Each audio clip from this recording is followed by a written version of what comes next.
Berserk. Respect. Insane. Definitely the roughest track I think I've ever raced in my life.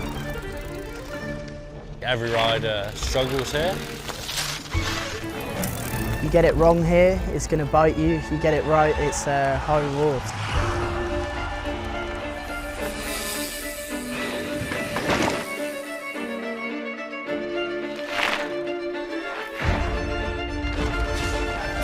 .6 kilometers an hour.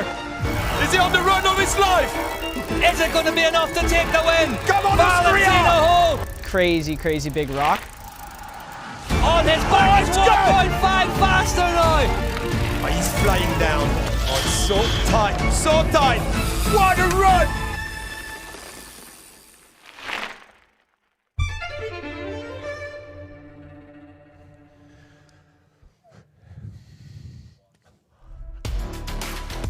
Well, if that doesn't get you in the mood for a bit of downhill racing, I don't know what will. Hello and welcome to the UCI Mountain Bike Downhill World Cup. My name's Rick McLaughlin.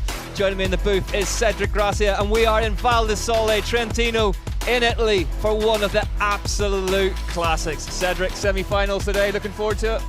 Looking forward to it. I saw the practice, so it's going to be so hard.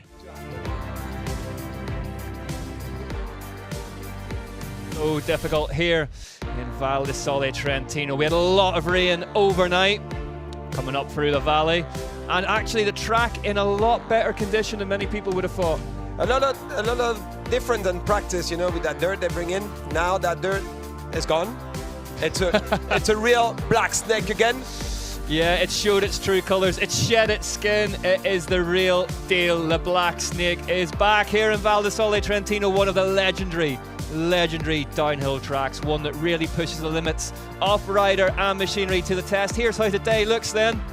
We're going to get underway with the downhill semi-finals for the women, then downhill semi-finals for the men straight after them, and then it's on the business end of things, the finals from 1 o'clock on. Tomorrow, all about the cross-country Olympics. Starts off in the morning with the women under 23s. If I've got any voice left, let's not get ahead of ourselves, because it is one of the big ones today. If you are new to downhill mountain bike racing, well, you've picked your moment. This is one of the very, very best tracks, and that is one of the most famous corners in the sport, Cedric.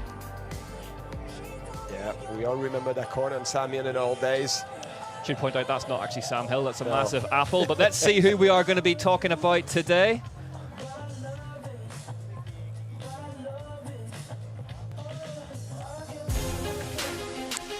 Camille Balanche then, fastest in qualifying yesterday, the reigning overall champ, will fancy taking her first win of the season. Well, 4:11.3 yesterday. Valentina Hole, though, if you're talking about who the momentum's with, it is with the Austrian, fresh off that home win last time out.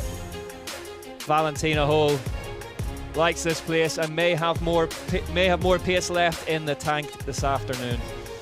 What can she do? Nina Hoffmann, another woman looking for that first win of the season so far. And Nina Hoffmann, perhaps more than anybody else out there, has a race run in her. Yeah, that is just about unmatchable. Yeah, she proved in the Ogang in the last wood section. She had the speed. She needed to put it together, maybe today. Is it going to be Hoffmann's day today? Well, there is Val Di Sole, Trentino. So we are not predicted any more rain this afternoon, but as ever here, that could always change. It's a mountain area, you never know. So 10 minutes or so before we get underway then. Fans pouring in now for one of the biggest days in downhill racing. We are just outside the town of Mezzana in Trentino. Getting ready to do the business in semi-finals. Ronan done there. Chihuto Ariki Pene. Let's check out this track then, Cedric.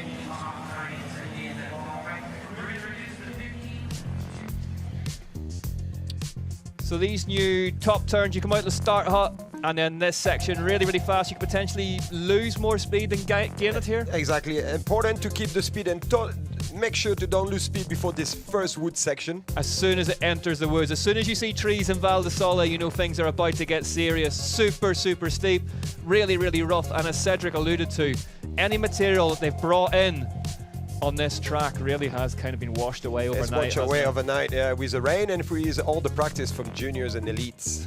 Oakley Prism, Teo's dog, one of the old school sections, then into the Red Bull jump, the Shimano Rocks, the Vittoria Graphene chill out section. I think chill out's a bit of a misnomer.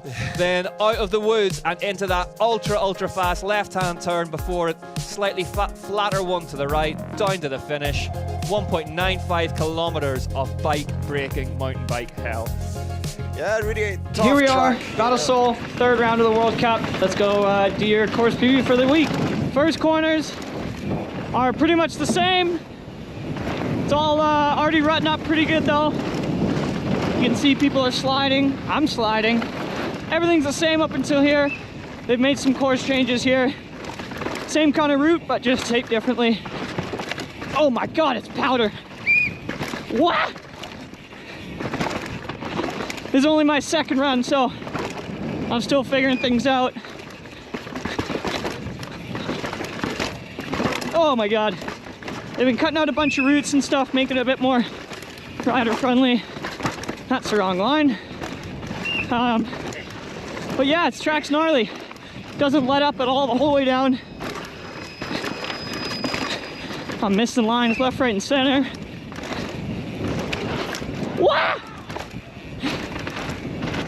Back onto the same bit here. This is the same as last year, but fully new is that they've added so much dirt to even out some of the holes. But it's not lasting very long because it's so dry. They've taped it differently here. This hole's bad already. Gap. What?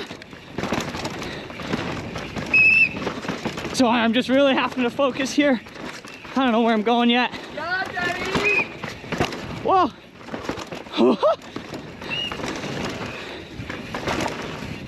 Ooh. These routes are gnarly. Okay, I can talk again. Oh my God, no I can't. I don't know where I'm going. Ah!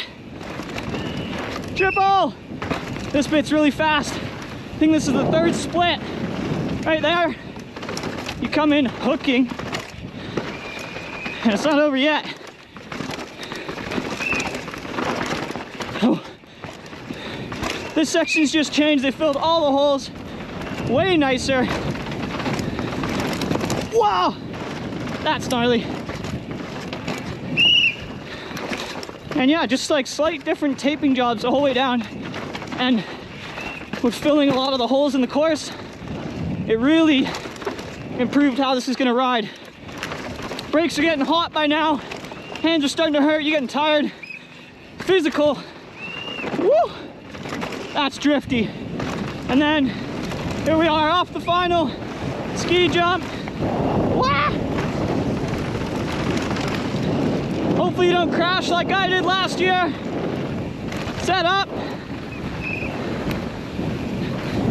And pedal to the line. That's course preview. Just as easy as that then. I can't believe he took all the way down on the black snake. Unbelievable. Jackson Goldstone for the Santa Cruz Syndicate. And all those holes he mentioned that are filled in, that was shot at the start of this weekend. There's been a lot of weather, a lot of riders down that course, and I think they're all back, aren't they? Yes, and like you say, the track changed so much already. Maybe the berms or the lines moved maybe 50 centimeters down, more down.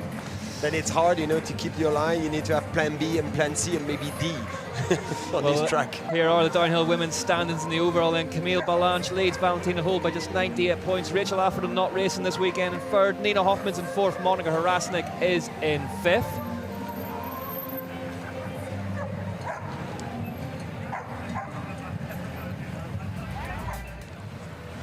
There is Benoit Coulange, a rider many are predicting big things off this afternoon when elite men take to the track. Riders just finishing off their final practice runs and doing the obligatory selfies with the fans at the bottom. incredibly popular sport, downhill racing, here in this corner of Italy. Valentina Hall! Oh, she's fast. She's moving fast. Valley Hall would love to win this in front of her friends and family, still hunting that first win here in Leogang. 51 kilometers an hour, the fastest we've seen yet. The last World Cup was amazing. It couldn't have been any better. She is on the mission. It's been such hard few years racing for me at home, and last year was really, really brutal mentally, and to lay down like that was amazing. Valentina Hall wins in Leogang. 4.3 seconds, Valentina Hall. All my family was there, all my friends, like it was a massive crowd. All the family from Germany, Munich came over, and it was just special. Like all my sponsors from home, it was sick. I've been waiting for that win for a long time now, and it's only my 4th elite season, but I mean, winning World Champs was pretty amazing. So Leogang was close, but I think World Champs was still a little bit better. Valley Hall. Look at the celebrations for the UCI World Champion. Well, that Annie won as well was just like the icing on the cake. It was amazing to see that, especially because our federation is not strong. Like we don't really have any support from that side. So it's amazing to see how great the Austrian riders get now, and I feel like it's the first step to also bring more juniors up and to inspire young kids, because the first step is to have role models, and I think Andy and I do a good job now, and it's going to be sick to see what the Austrian future is going to bring. I've done a good job in Leogang, and Lenzheide was not really what I wanted to do, so if I can stay cool and keep the good momentum, like I know what I can do if I feel good and not stress myself, so I hope I can keep the vibes coming like that. Last year, after World Champs, I was just too tired for my finals run and still got third, so that was amazing. But I feel like this kind of track is really something which plays in my favor. Val Di Sole is the hardest, especially the race we had last year. The track was completely destroyed for finals. They did a lot of work here, so it's cool to see, but still it's super dusty, and I think the dirt is going to move really quick. Hope it's going to be good fast, and there's going to be some rain, so it's going to make everything a little bit more exciting.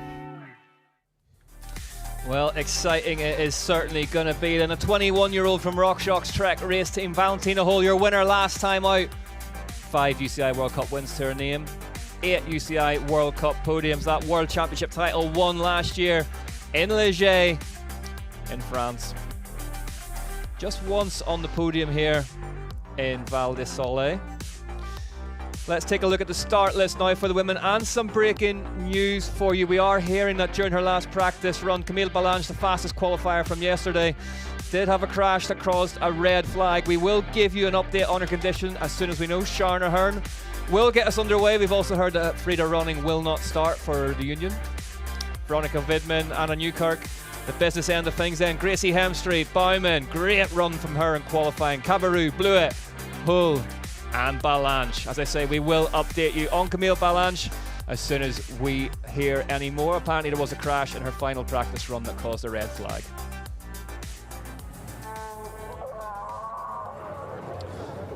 The third round of the series, and a really, really different track to what we've had so far, Cedric. Yeah, the track moved. It's back to the real black snake, and that's why maybe start to have some crashes. I mean, it's been a long week of practice and pushing every day. Then maybe some people burn some cartridge. They're maybe tired now. Maybe that's why they start to crash, and it's a final day today, semi-final and final. Not easy on that track. Not easy At all here in the UCI Mountain Bike Downhill World Cup. Val Di Sole, Trentino. Final adjustments being made to bikes at the very top. Riders just going through their own mental and physical warm-up routines. Downhill racing, perhaps more than any other discipline of mountain biking, really tests both to the absolute limits. Exactly, and it's a lot of respect on that track too. A lot of people, they go to the start and they know they have to respect that track. Well, first in the gate for us today then is going to be Sharna Hearn for the YT mob. From Australia. Indeed, Sharna Hearn getting ready for the beeps. just warming those legs up. So much going on in her head right now. She knows she have to deliver and she have to dump the black snake. And there is about to be so much going on in front of her front wheel. We will see a full run here from Sean, just to get you all acclimatized to the severity of what we're talking about today. You can see the preparation. Make sure it's nothing in the goggle. Getting ready, get that little routine, breathe. To the semi-finals, we will be going to 10 plus protected into the finals. How important it is to be protected today. Yeah, massively. This is where it pays off. So Sean Ahern gets us underway here at the UCI Mountain Bike Downhill World Cup in Val Di Sole, Trentino, in Italy, in the elite women's semi-finals race. Safely over that road gap, Cedric. These turns, as I said at the start of the broadcast, there's more time to be lost up here potentially than made. Exactly, you're totally right, and you have to watch out due to that rain last night, a little bit, like 2 hours of rain. You need to be careful on those corners. They look grippy, but they're not. At what I heard this morning, you have to be on your toes. Yep, the Australian national champion rocketing down towards the woods, and this is where it gets serious. Feast your eyes on this. If you want an example of why these bikes look so overbuilt and have so much suspension and such big brakes, in here is the reason. Val Di Sole, Trentino. See in that corner, a lot of mud, and we see different patch, different color of dirt. This means in soft spots is when the dirt is light, and when it's darker, it's a lot more grippy. But still, you see, she's losing the grip a little bit due to the rain last night, and this is going to be a big part today. Yeah, apparently that section, the sort of the rock sort of double jumps, really glassy, really moist still. But then you look through here and it looks bone dry. So a really, really difficult set of conditions to judge. Really hard to predict what is going to happen under your wheels. You just hope you get the right, tire choice. It's going to be important today. Setup on suspension, not too soft, not too hard. Braking as well, big rudders to make sure they don't overheat. This is a black snake. Yeah, brake cooling, a big factor here, as Jackson Goldstone mentioned on his GoPro course preview for us. And that is the temperature in the discs and the pads rise as the performance drops off, as the fluid starts to boil. Really important to don't brake so hard to make sure the bike's still rolling in the corner to clean up those tires. Look how slick this looks here. Exactly, this corner is really, really slick. It looks like a big berm, but it's not really. And those rocks on the top of it are really, really shiny and slippery. Yeah, it's been a tough week for the downhill mob here, because when we first arrived here, the dust was so deep in those first practice sessions. Many riders making the move to the taller, chunkier, spiked tires. Then it rained, so they stayed on those, and then over the course of yesterday, that changed back to the full dries. It's tricky, and sometimes, like, some people have a mix of a tire, maybe a little bit more meat on the front with big knobs, and on the bottom, maybe a drier tire just to have a better rolling. It all depends your style, your riding, and your confidence, really. And looking at other people don't help as well, It just trick with your mind.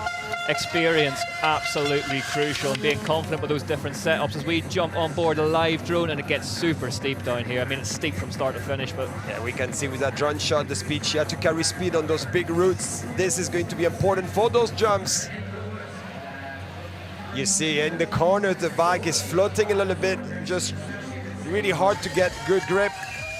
And this is what's really interesting about this track is, I mean, certainly compared to the other ones that we've been to already this season, you hear a lot of talk about it being so much steeper, but there's also those big, fast, high compression sections as well. So setting the bike up, it's never going to be perfect. You've got to be willing to compromise. Yeah, you have to compromise. They've been working really hard with telemetry and people from suspension, talking about what they feel, what they want.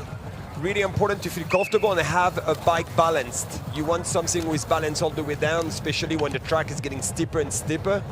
Really hard to make it perfect all the way, down, and because different part of the track, it's stiffness.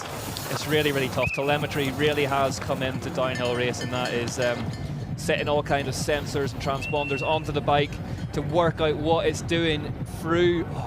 I heard absolutely great through there. What it's doing for these big compressions and big holes. But chatted to Jordy from Fox Suspension earlier on today, and he said telemetry's not everything. You've got to go on rider feel as well, and a lot of that relationship between a rider and a suspension engineer to actually translate what they want the bike to do, absolutely crucial. Let's see this big fly-off jump then. Whoa, Ahern getting big air then into that final left-hand corner. A lot more grippy on that corner than it was yesterday. It was a lot of dust at the exit. Let's get her down to the line then. Sharon Ahern for the YT mob is going to stop the clock with a 4:31.343. That's a good time. It's some 3 seconds quicker than she went in qualifying yesterday, so she's on an upward trajectory. That's good, and what a respect to start first too. Back in the gate then, Seal van der Velden for Belgium. The Commensal process. Really tall girl, lean. Using the outside line so far, it's grippy. You can see a real rut forming in that corner there. As we head just down the track a bit to see how Seal van der Velden is getting on. She's 7 seconds back on that time from Ahern then, so that time from Sharon Ahern looking good, Cedric. Looking good. She looked like she did what she had to do on the steeper part with a braking zone, and not so easy, especially when you start first. You know? It's hard, isn't it? And it's hard to judge. I mean, you had the practice this morning, but you know, evolution of the track. You can really see it's a real mixture of conditions out there. Charging hard all the way to the finish though. It is extremely dry out there at the minute. As Seal van der Velden crosses the line, 7.5 back with a 4:38 behind Sharon Ahern. Back to the top now. Millie Jonseth for the Canyon Collective Factory team from Norway. Heads out of the gate. Important to attack as well on those corners. You cannot cruise down. Those cranks are important just to get the first feel of the track, and this is race day. Outside line here. Back when it counts. 2.9 on the split, 4. She's on red, losing a little bit of time. But we know a lot of time, you know, you can make a lot of time at the bottom, but now it's too late for her. Yeah, just for some context, she qualified 12th yesterday with a time that was 18 seconds back on Camille Ballanche. 43 kilometers an hour as we get Millie Jonseth down the line then for the Canyon Collective Factory team. What is she going to stop the clock at? A 4:33 into second place for Jonseth. So just a reminder then, this is the semi-finals, which means we are going to get down to the fastest 10 women plus any protected riders. Outside of that, here is Veronica Widman then. Listen to the noise for this rider, the Italian national champion riding for Continental Nuke-Proof Factory Racing. You can see that Nuke-Proof just gobbling away at those braking bumps. Looking good on those corners. Like she was really low position, tried to feel the grip, important, the contact. You know, you need to have that feel of the tire just grabbing the grape, you know, getting those side knobs. Yeah, she was faster as well, but she's dropped 0.2 of a second back. A bit nose heavy off the big drop, but gets away with it. Widman, that corner looks like it's getting really blown out the middle of it. And we saw that last wood section really important. A lot of time could be made there, or lost. Let's get Widman down the line then. The Italian stops the clock in second place, just 0.3 behind Sharon Ahern. So good run from Sharon Ahern, first out of the traps. Yeah, she looked good all the way down. Anna Newkirk then from the USA for Beyond Racing, currently 10th in the overall standings, having a great little season, Anna Newkirk. What can she do this afternoon? Yes, Cedric, we saw during the junior racing yesterday, position on the bike, really, really key. And it's so easy to get moved backwards through the steep bits. Exactly, and forward as well when it gets steep and when you're tired. We saw in the juniors, you know, some people losing time at the bottom just because they tried too hard at the top. Really hard to be consistent all the way down. 1.7 back now for Anna Newkirk. She was well out in front there by nearly 2 seconds at the second split, but again, we saw that in the junior racing yesterday, the middle down of this track, when riders start getting tired and there's those steep sections, that is where I think a lot of time lies this afternoon. Between split 3 and 4, it's go time. Newkirk then across the line in 4th. Tanny Seagrave then for Canyon Collective FMD. So good to have her back into racing. Seagrave, one of the most popular downhillers out there, 9th in the overall at the minute, still looking for that big push. good for those top turns. Let's see No, what kicks it's let's fast. say 1.89 seconds to the good for Tani Seagrave. That's good. It's consistent. She's getting her confidence back. That's what she needs. And she's strong. She's technical. She said at the start of the week that she's had good results here in the past. She's won here in the past, but not because she likes the place, because she finds it quite intimidating, so that pushes her to up her level. But she's looking good to take the hot seat here. She definitely gave some good push today on the Sami. Not a protected rider either, so she will be hoping to slot that bike home in a good position, which she does. 1.7 quicker than Sharna Ahern for Seagrave. Now back to her young teammate who got her first elite level podium last time out, Phoebe Gale. The two of these two, like sisters, you never see one without seeing the other. The 18-year-old, just like a sponge, soaking up as much information from Tani as she can and getting faster every week. Yeah, and having a good relationship as well with your teammate. This is key. You can share lines. A good atmosphere in the team. This is part of the game as well. Whoa, taking the chip there. She got to the ground. Use the outside line. Phoebe Gale goes down, which brings us sort of handily onto one of the stories of the juniors yesterday. Ryan Pinkerton with a crash. He was there. And then he got back up and he was green at the splits. So unbelievable ride, and we will see him more and more. Monica Hrasnik for Dorval, AM Commensal. So it's a good point, Cedric, isn't it? Whereas the tracks we've been to this season already, there's lots of opportunity to lose a fraction of time here and there. Hard to get it back. This place, it's so technical and so steep, you can't make it back up again. Yeah, no, you have to make sure you don't lose time. She was using the full berm just to get confident. She have the speed, she have the technique. She just needs a little click. Yeah, Phoebe Gale then out with a crash. It's greasy, it's still greasy. We see the bike moving left and right. This have nothing to do with tires or suspension setup. It's just because the dirt, the upper part of the dirt is really slippery. So she's 0.5 of a second back. Cedric, tire choice wise, from what you've seen so far, what do you think people are going to be going with?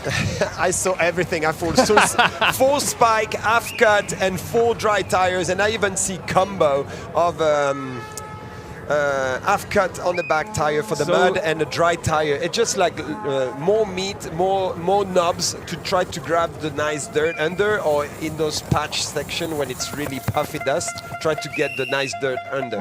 It's really hard. This is all about feeling what you feel. But she's looking good so far. 0.7 of a second up now, the European champion Hrasnik. This is going well for her. So when Cedric talks about the half-cut spike, it's a full mud tire, but then just with the top of it removed. That's right. Exactly, and some people even recut on the top just to get the side knots, like for the corner, and they cut a little bit the top of the tire to have a better rolling resistance, like less resistance, and to carry the speed. I think whenever the conditions are this mixed, it's ultimately about rider confidence, isn't it? Whatever you think in your head is going to work for you, go with that. Exactly, and look what you feel like. It's all about the feeling on the bike, and don't look too much what other people are doing, because if not, it's going to mess in your head, and at the end of the day, you don't know what to do anymore. Okay, Hrasnik nearly a second faster now. She isn't protected, but she is 5th in the overall as we start this race. So there are points up for grabs in the semi-final. So Hrasnik on a good one here. Yeah, she's looking good because she's like releasing the brakes when she have to don't make sure, like she makes sure she don't stall the bike. She needs to carry that little momentum, especially on those sections, to carry speed, and 3.2 seconds up now for Hrasnik. So she's made great sense of that middle section. So difficult not to lock a wheel here. That's where I guess if you're watching downhill for the first time, a lot of the craft and the art is you notice that she's hardly locking that rear wheel at all. She's keeping the bike moving. And the front to make sure she don't dive into the suspension 200 millimeters of travel. You want to stay high on that. If the front wheel starts locking, you know you're in trouble. But here we go. Monica Hrasnik, let's get her down the line, then goes into that right-hander slightly flatter. Carry a lot of speed there. Carries a lot of speed, the Slovenian. She comes down. Is this going to be new hot seat time? Monica Hrasnik goes fastest by 4.5 seconds, knocking Tani Seagrave out of the hot seat. A great run for Hrasnik. That's a great run. She did the job when she had to between split 3 and 4.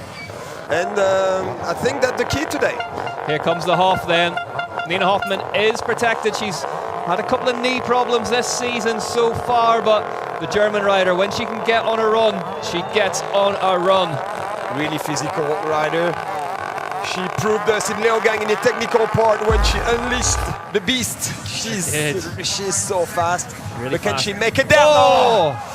Hoffman goes down. Look at that dust. Oh, the seat is cricket. Oh no. And this is horrible for riding. It's better to take your time. Shakes the head. Yes. Helmet probably full of dust. Goggles full of dust. And it's still cricket, the seat a little bit. This is hard because it's touching your knee. Yep. It's really hard and you get focused on that and you already got focused on your crash why and you have so many questions, but you need to go ahead and forget about that and go. Let's get back to the top then. Gracie Hemstreet leaves the start hop. Having a great first elite season, Gracie Hemstreet for Norco Factory Racing from Canada. Canada delivered every good rider, especially every year. Every year, Every year. every single year, there are fast Canadians out there. One of the big downhill nations. And she is a 10th of a second to the good at the first split, Hemstreet, but there's plenty more Black Snake to go. That's what I was saying. When it's greasy and technical and difficult like this, it's good for Canada.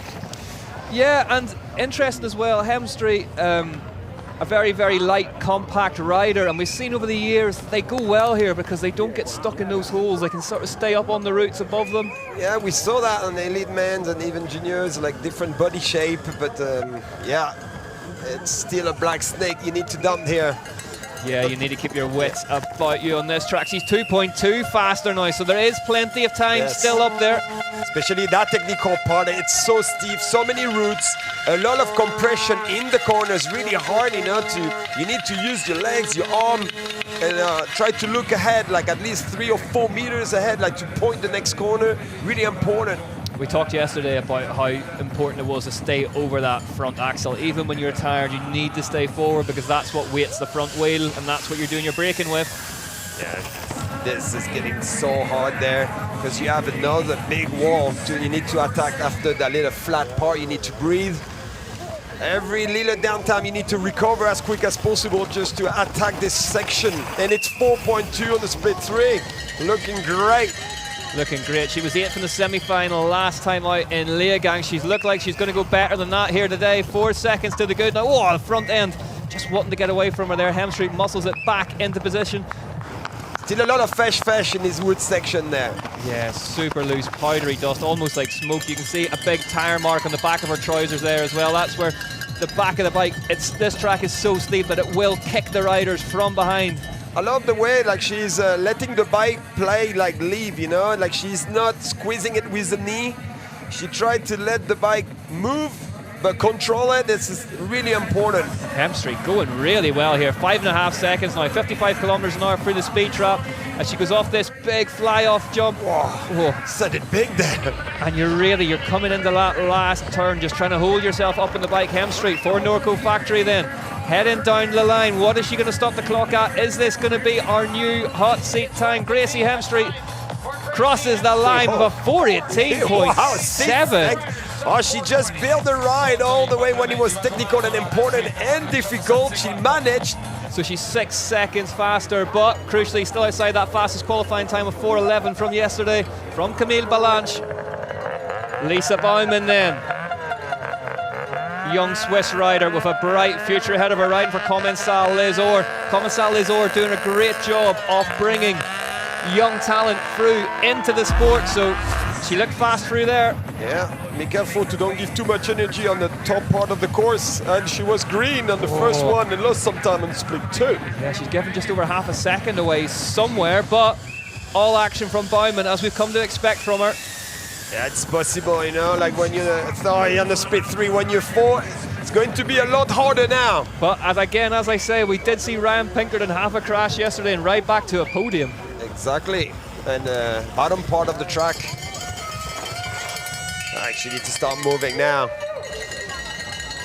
Those roots, like we don't see on TV too much, but it's a little bit of off camber there, and those roots on of course, the side, the direction you don't want. None of them face the way you want in this place. Exactly, and you have to carry a lot of speed over those roots to make sure, like, faster you go through, better it is. Roars of alley for Lisa Baumann then. Cedric Ravenel, our team manager, will be up on course, of course. It's important to have those people on the track to tell you where you did good and wrong, but So after Baumann, then we have got 4 of the fastest in the world headed your way. Marine Caballero, Jess Blewett, Valentina Hull, Camille Ballanche. Just to reiterate, then we have heard that Camille Ballanche had a crash in a practice run earlier this morning, caused a red flag out on the course. We're still waiting to hear on the state of her if she's okay, but plenty of drama here in Italy. Hard for Lisa Baumann on that wood section. Split 3 and 4, that's where she lost a lot of time. The Swiss rider down to the line then. It's still Hemstreet who leads. Baumann then goes third. A good run for her. Yes. Like she can make a lot of time at the bottom. If she go and study a little bit there and talk to the team manager, she can make a good thing there. Marine Caballero then, a rider really on the comeback trail for Scott Downhill Factory Racing. The French woman. Oh, she's aggressive, she's talented, and she's getting a confident back. That's what we want to see, Marine. It's really, really tough, isn't it, Cedric? In that you're fired up in that start hut, you want to go out and you want to attack this track, but those first turns, you've got to stay committed and stay calm. But she's within a second here, so making good work of it. 55 kilometres to the good now from Marine Caballero in the semi-finals here, where we're looking for our fastest 10 plus any protected riders outside of that. She knew what to do. She went up yesterday and walked the track again because she was not happy about the bottom section of this wood section. Whoa. Then we see if she did her homework great. Going well through there. You can see those big, burly triple clamp suspension forks on the front of the Scott bike. The Fox 40. Super, super stiff forks with loads of suspension travel. Oh, she look like she, you know, like when you see a rider like try to analyze a little bit the corner, heads up. This means it's okay. Like she's 1.2 on the split 4, lost a little bit of time. 55 kilometers an hour through the speed drop for Caballero. There are 2 lines there, you know. You have the over the rock on the inside or just in the middle, like what Marion did. 5 UCI World Cup wins to her name then, plus the overall title in 2020. Wow, she narrowly missed out to it to Tracy Hanna in 2019, but Caballero heading up towards the bottom, 1.2 back at split 4. See if she's made any time up then on that last split as she heads toward the final jump. The French woman, nice and clean in the semi-final, shakes her head. Caballero goes second, 1.5 back with a 4:20. So she shake her head because I think she knows she used too much brake at the bottom and she know that. Jess Blewett then leaves the start hut, gloveless. Yeah, that is something that the Kiwi riders, Sam Blenkinsop, kind of made his own Keegan Wright as well. Exactly. Sometimes it's just the feeling they like to have the grip and not something between the grip and your hand.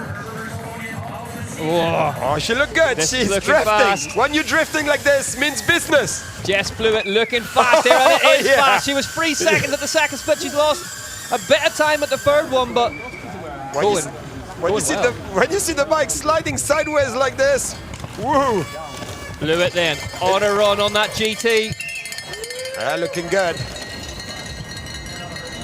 You see all the movement there, all the terrain, you know, it's not a down moment. Everything, you need to be active. You cannot sit down and relax.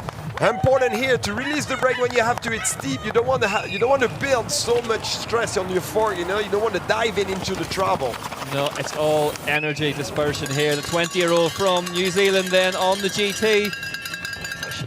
She's lost a little bit of time, but what we always say, Cedric, doesn't matter what the number says as long as the light's green. And hard, you know, when you don't know, you're like she's still trying her best. Oh, a little bit outside there. Lost the front a little bit on that route. Turning 12th in the overall at the start of this weekend. She was great on the split too. Really good, like 3 off there. It's pretty amazing. So her quali time was a 4:14. She was third fastest yesterday. Is she going to go faster than that today? Oh, bike nearly getting away from underneath her there. Blewett heads down the line outside her qualifying time then, but where is this going to put her in the order today? Blewett crossed the line in second place, so Hemstreet hangs on. Great finish. 100th of a second. That's a lot of time. Valentina Hull then, the winner last time out at home in Leogang in Austria, leaves the start hut to get her semi-final run underway.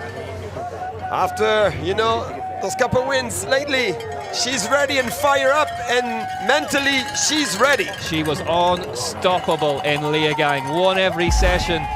The Austrian rider the UCI world champion from Ligier last season. Oh, she's delivering what she have to do. She's confident. Plenty of airtime from Valentina Hull, and she's 4.7 seconds faster at split free. Cedric, she's beasted the top of this track. She beast from the first corner all the way down. She knows she can make a 56 kilometers an hour.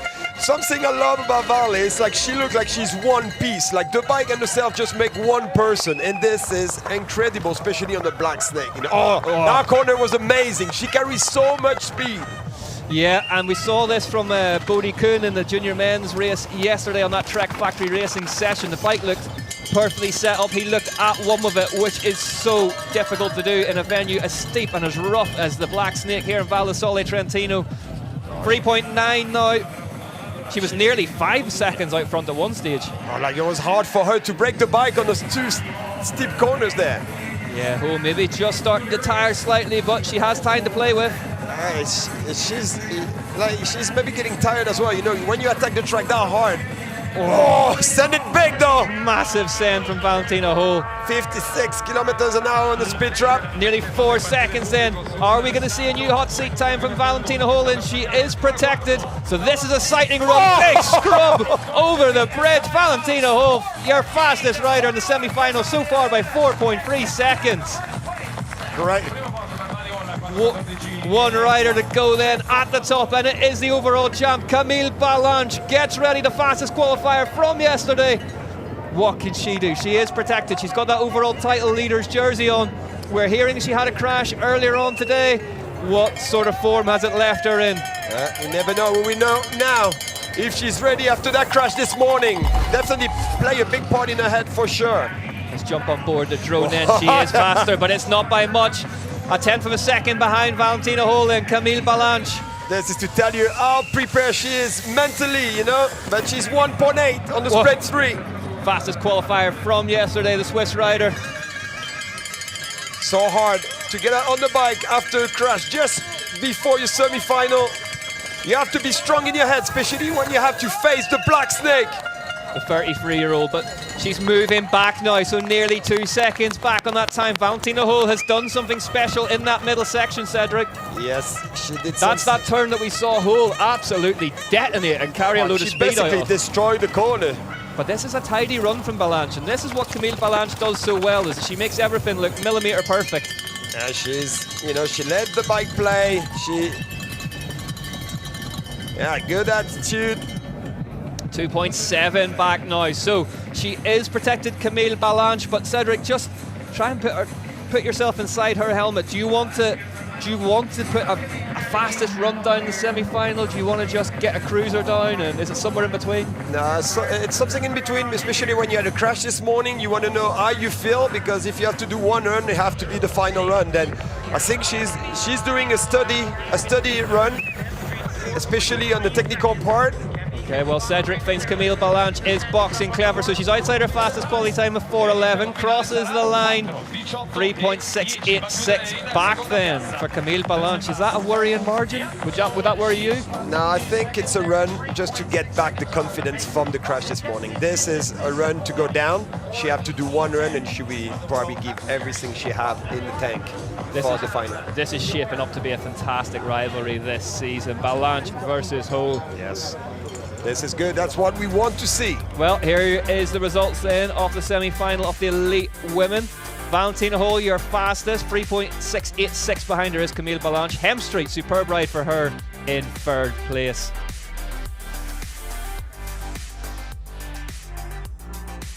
So it is protected, so we will take the 10 fastest riders through, plus any that were protected that finished outside of that. Look this slow-mo, look how hard. Whoa. Suspension are working. Wow. Well, she is on top of her game at the minute, and we can hear now from Valentina Hull. I want to see that scrub shot again as well. Oh, that scrub was just unbelievable. Here we go. Oh, so beautiful. Let's hear from her now. I'm joined here by Valentina Hull. What a huge run that was. More than 3.5 seconds faster than Camille. Finishing off with a little scrub at the end there. It looked like you enjoyed yourself. Well, it's kind of hard to enjoy Val Di Sole. It's mega rough and it's all about like saving energy. So again, like I'm just trying to rest now and try to be as recovered as possible for the final run. So how can you improve on that run, or are you just going to keep it the same? What are you going to work on between now and the final? Well, I changed loads of lines yesterday after quali because I just couldn't figure out the track. So I feel like now it's the second time I actually rode all the lines I want to do in finals. So just sticking to lines and enter a bit quicker and trying to not fuck it up. Oh, okay. Sorry about that. I was going to apologise for swearing again. Sorry, we apologise for that. Thank you very much, Valley. There you have it then. Apologies for Valentina Hull's language, but enjoying herself with that one. And She changed lines because she wasn't feeling comfortable. I don't know. One thing I'm learning about Valentina Hull is, apart from being a bit sweary when she's relaxed, she's very, very fast when she's relaxed. It just seems to be clicking for her at the Yeah, moment. it looked like something happened between last year, getting confident, and when she's confident, she's dangerous. But what amazed me the most is the way she just make one piece with the bike, and she tell the bike what to do. It just like connect. It looked like it's all connected. It's not like, it looked like she's part of the frame, you know? Yeah. And You this can see is- it all moves as one piece. The body of the bike, absolutely superb form. Yeah, she let the bike go, and when she have to, and don't overbrake and carry speed. Exit speed is important. She's finding out the keys to success. Well, let's see who of the elite men, 60 of the world's fastest, then headed your way as we attempt to get it down to 30 for the finals here in Val Di Sole, Trentino, at the third round of the UCI Mountain Bike Downhill World Cup. It still feels great to say that. A busy afternoon of racing awaits. Riders at the top warming up. Everyone's got their different routines. Cedric, what were you a fan of up at the top? I don't know. Everyone, some people are juggling, some people are doing sprints. I was just looking at everyone. But it's so important, your routine is where you feel comfortable, you know what you have to do, and when you have this clear, it's something to make you feel more relaxed. How relaxed you can be before you attack the black snake, but... Well, here is the standings at the start of this one then. Bruni leads the way by 102 points from his good friend Lars Vergy. Andreas Kolb after that win, third. Isles, Williams, the fastest qualifier from yesterday, up in fifth. Ronan Dunn, 13th. Dakota Norton, 14th. Bernard Kern, 15th. Dylan Levesque, what a season he's having, in 16th. Antoine Vidal not racing due to a shoulder injury, I believe, an arm injury. But getting ready to go here for the elite men's semi-finals. An intriguing prospect awaits here in Val Di Sole, Trentino. And 2 race runs in a day for the downhill stars this year as part of this new format. What a place to have to do it. 2 runs of the Black Snake. Exactly, yeah, I think it was difficult, but now even more difficult. Well, Thibaut Lally for Pink Bike Racing will kick us off shortly. Jack Piercy, good friends with Antoine Vidal, third. Dante Silva, Kate Edwards in there for Track Factory Racing, Gravity, Hugo Frick still on. Matt Walker, Enduro World Cup winner from last weekend. Adam Brayton, loving this place. Roger Vieira, massive crash for Impact Racing, aptly named earlier on the weekend. Mark Wallace for Norco Factory Team. Max Hartenstern, Oliver Zwar, we edge towards the business end of things then. Greg Menard, Norton, Kerr, Isles, Daprella, Levesque, Tyrion, Bruni, Atwill, Brosnan. So many people. Shaw, We're Dunn, right so Walker, Stack, Vergier, Hart, Kolb, Remy Meyer-Smith, one of the sensations of yesterday's qualifying session. Charlie Hatton, Goldstone, Greenland, and Williams. What a mix-up yesterday was. Yes. Something is hard to judge, the speed of everyone. I saw so many people changing, like rudders after the first run and tires, and wow, you have to play something in your head, in your mindset. And this sometimes, as a mechanic, you've just got to do it because it will make the rider happier. Yes, and you have to listen, and if the rider tell you I want this, just do it. If you feel good in his head because he made the right decision. Yeah, it looked like some people are still running full on spikes. So full spikes. Thibaut Lally in the gate for Pink Bike Racing then. Yeah, still greasy though in some parts we saw on the women's. Maybe a good choice for semi-final to maybe keep those spike or half spike tires with big knobs, higher knobs. Maybe you have to be careful on those first corner though, bike park corners. kind of hard pack. See a couple of the racers off the right-hand side of your shot then, just checking out what this will look like as Lally gets ready to leave the start hut and lead us into our elite men's semi-final. And Thibaut Lally leaves the start hut for Pink Bike Racing. From France. Oh, nice whip. Whoa, whoa. Steady on, Thibaut. You're not at the BMX track now. Through these fast corners where... Oh, pumping in the corner, try to feel the grip. This is what you do on the bike to make sure you feel the grip. You know, how little drift you have, especially on the spike tires, because the knobs are higher. Yeah, knobs are higher to dig into the dirt, but that also means that you're slightly further off the ground and the tire can just deform underneath you. But as soon as you hit the trees here in Val Di Sole, you know that things are about to get extremely, extremely tough and extremely, extremely technical. And that entrance of that wood section is so hard because it's 2 or 3 drops coming in really fast and you compress the bikes and again you jump and compress. This there, really hard because it is off camber in there and you take the inside line, that's good. I saw this in practice, it's 3 line there. Yeah, Lally making good sense of that section. Look at the dust in this bit compared to what we've just seen. Literally, the difference between those last 2 camera shots in terms of terrain and how dry it is, night and day. And the sun is out a little bit. That's why you see a difference between the wood section really dark and all of a sudden really bright because the sun came out a little bit. You see, he released you see his hands up, just to relax his hand because he feels tired on his fingers. That's unbelievable. If it was me, it would be surrender. It would be, I don't want to do it anymore. Please get me off this bike. But Lally just shaking his hands out, letting some blood back into his fingers because they're on the levers the whole time, aren't they? Yes. What a shot, though. Yeah, great to see. Thibaut Lally then moving now. He's on his way to set our benchmark time. The young Frenchman. Yeah, carrying speed everywhere. Yeah, attacking the track though. He's really looking good, isn't he? Yes. Yeah, not afraid to go big. He's done Red Bull Hardline a few times, Thibaut Lally. Yeah, looking comfortable on the bike.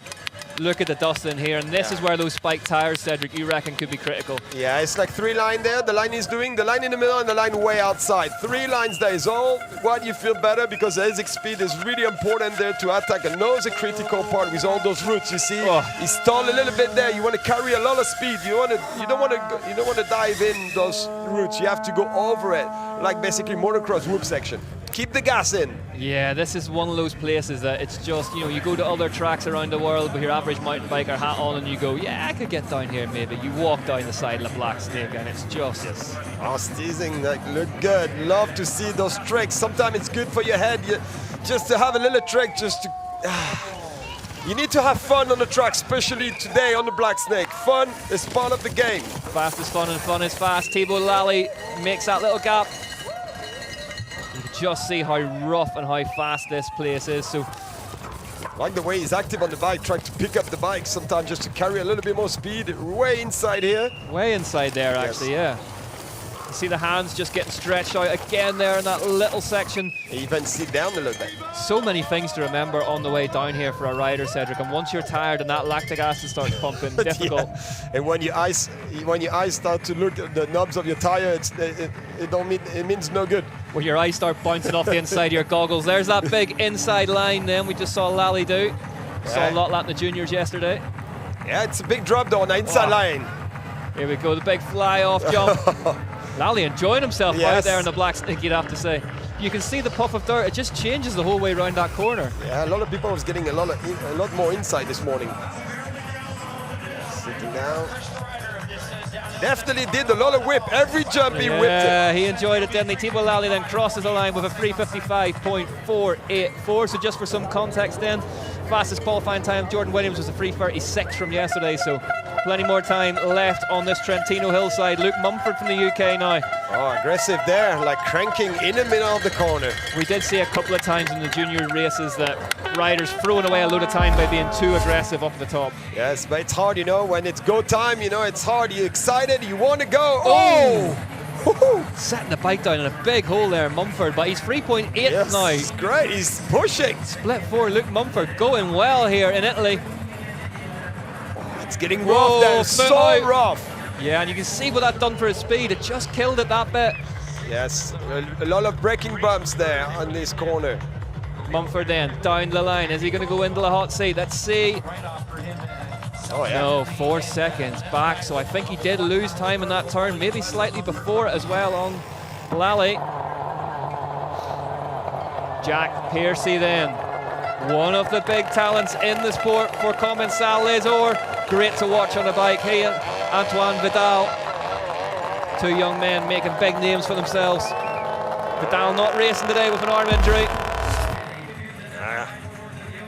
You need to push, yeah, and that's what he's doing on split 4, and that's exactly what he have to do. We saw this during the juniors as well, didn't we? A lot of the time seems to be at the bottom of the track. Is that just rider fitness? Yeah, fitness, and because it's steeper and steeper, you need to save so much energy.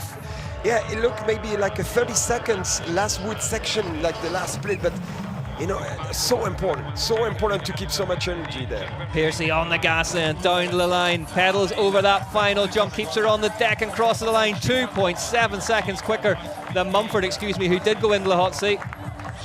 Lally in third. Sam Blankensop then, well...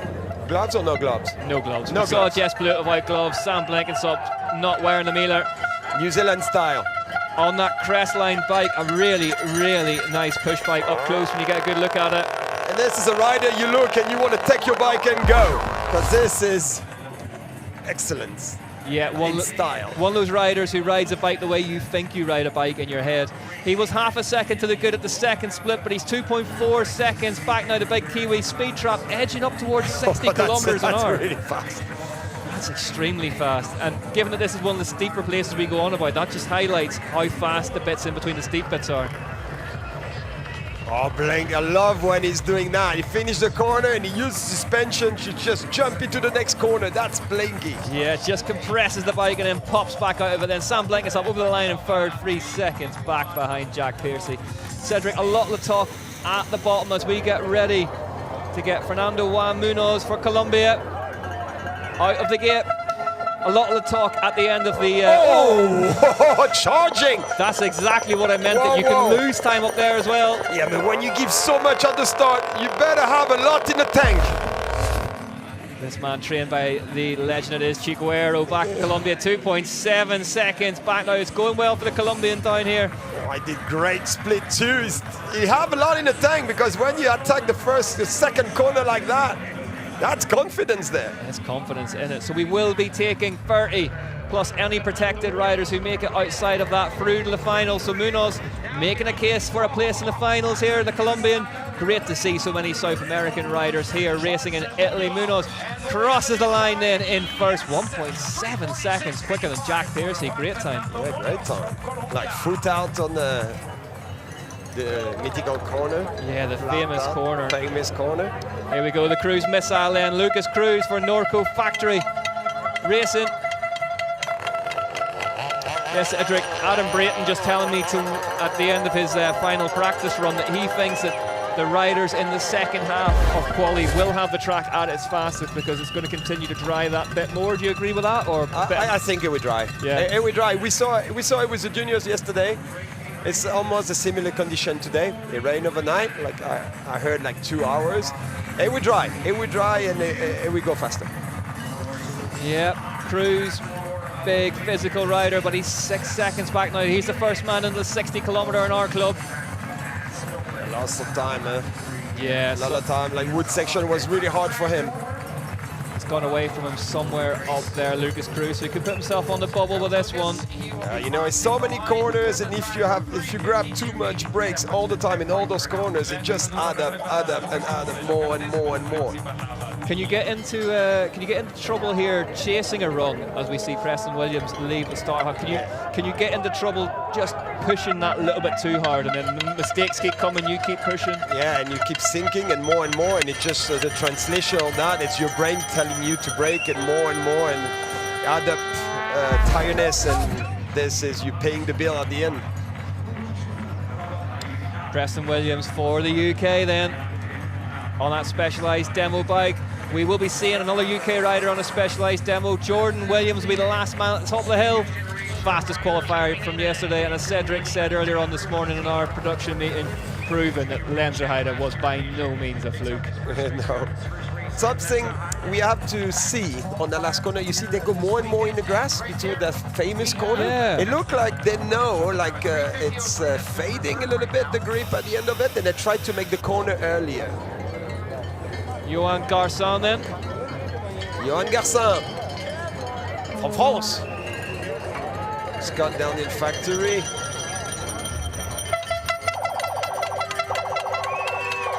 Oh, manual that was great. BMX style. Oh, 4 seconds on the split 4. The inside line looked good, but such an impact at the end of it, but it lined up a lot better for that line after. Yeah, we saw Garçon go well in Leogang actually as well. Very tidy rider. Yeah, he's good, but it's hard, to click in. I mean, it's a black snake. It's hard to line up everything, and it's it's semi-final. It's tight. It's not easy. Oh, whip to nose bump. Whip to nose bump, perhaps unintentional from Garçon, but that's all right. Got away with it. Did he get a flat tire? Yeah. That's a really important bit of the downhill toolbox there, is to make sure everyone knows that you had a flat tire at the bottom as well. Jack Redding then from the UK on that Santa Cruz. Like really physical rider. Like he looked thin, but so built. So like G. Afferton actually. Yeah, exactly. That's what impressed me the most, Healing vibes, of course, to Jack's teammate Dan Slack. Big crash earlier in the week. But good to hear he doesn't apparently require surgery on the back injuries he suffered, so he will be back with us hopefully sooner rather than later. Redding on his way down the line. He's 4 seconds back here. Just loves bike racing, this lad. Cannot get enough of it. Definitely a ton of energy on his legs still to crank that hard. Redding over the line then. 3.9 back on that time off Munoz, the Colombian, which is looking good. Yeah, so important as well to shift down before corners to make sure you have the right gearing at the right moment. This is hard enough, to attack the trail and think about all those details to make sure you have the right gearing and attacking like he's doing right now, those berms. James McDermott then from the Alliance from New Zealand.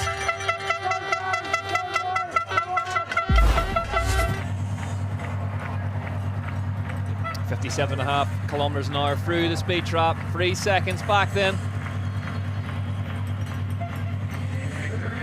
Through the Val Di Sole sign.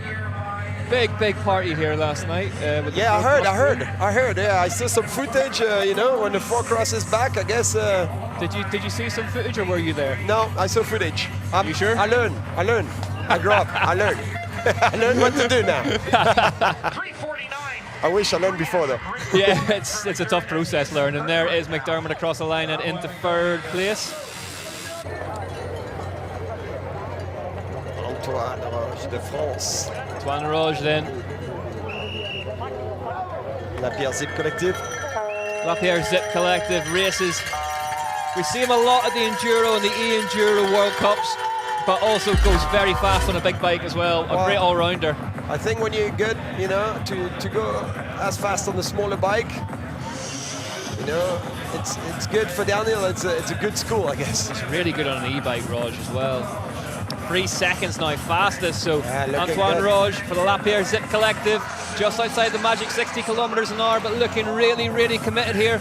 Yeah, down the line, Rog crosses the line and goes fastest by 4.7 seconds. And he's shaking his head, not pretty stuck, but now he is. Oh, when he saw his tires, I'll take that. I'll take that. That felt all right. Dante Silva shakes the hands out then for Canyon Collective Factory Team. Young man from the USA. That guy is plenty of smile, always smiling, Always good smiling. attitude. Always laughing on that Canyon sender. Bike developed by Fabien Burrell, of course. Oh, you see the way they strike that corner, dirt flying. 1.8, 2.2 back now at the 4 split. So Dante Silva work to do here in the semi-finals. Yeah, especially like we say, split 3 and 4, really critical. Still not creepy as they wish, I guess.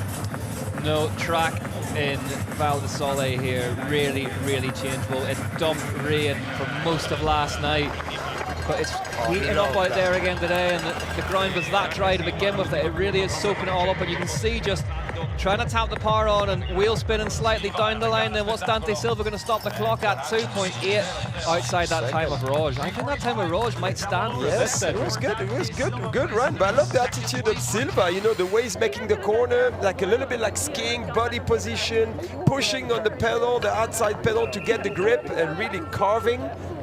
This is really good. Great to watch Dante Silva, yeah. Benjamin Var for the junior squad. 6 seconds. 6 seconds back. I wonder if there's been a problem somewhere or if the Black Snake has simply just got its fangs into him. I don't think it's much of a problem. It's like if you get the wrong momentum, you're just building, you know, like too much braking, hitting all the holes, and this is slowing you down, and that's where you pay the bill. Tell you what, Cedric, one thing we are seeing is Zwar comes down the line. Although we're talking about the really mixed conditions, the riders are really clean as well, which indicates that moisture is mostly gone now, isn't it? Yeah, then it's hard for them to judge, you know, like they had the practice this morning, but there's still a lot of spots when they don't know how much grip and how far they can push due to that dust still left in some corners. Really tricky to know 100% what it's going to. You cannot predict, really. No, Austin Dooley then, out of the gate for the USA. I love the way they're doing at the start, you know, try to get a lower position. 5 seconds on the split 4. You know, it's not, like we said, it's no crash, it's nothing. It's just like a wrong momentum, wrong line, or just like hitting the brake too late and just not carrying speed in every corner. That's where you're losing time, and I mean, it's a lot of corners into that Black Snake run. There's 5 seconds back. Dooley potentially in trouble here on that common salve at 61.3 kilometers an hour through the speed trap. What a place this is to go bike racing. 6 seconds, 6.5 back, sorry, on Antoine Roche. Antoine Roche had a good run so far. Didn't he? I like the way he changed his mind about it as well. Here is one of the most exciting riders to watch in the world then, Kate Edwards for Trek Factory Racing. Pure talent on the bike. He can do everything with any bike. It's actually unusual when you see him not on a bike. Yes. You see him on foot, it's unusual looking. Cade just always welded to a bike. Let's see what the splits are saying for him. He's 4 seconds back. One of the riders. Oh, save that! Save and a half there from Cade Edwards. That's talent. Back end of the bike, walking away. You can see how high his handlebars are as well. Cedric, is that a unique setup for this place? Well, a lot of people did the same, 1 to 1.5 centimeters up, but you can do that on the clamps or sometimes the clamp or the stamp, and a lot of compression damping. And is that to move you back on the bike a wee bit? Yeah, it's because it's steep and you need. But this as well, you lose. You know, more far you are from the ground, you lose as well.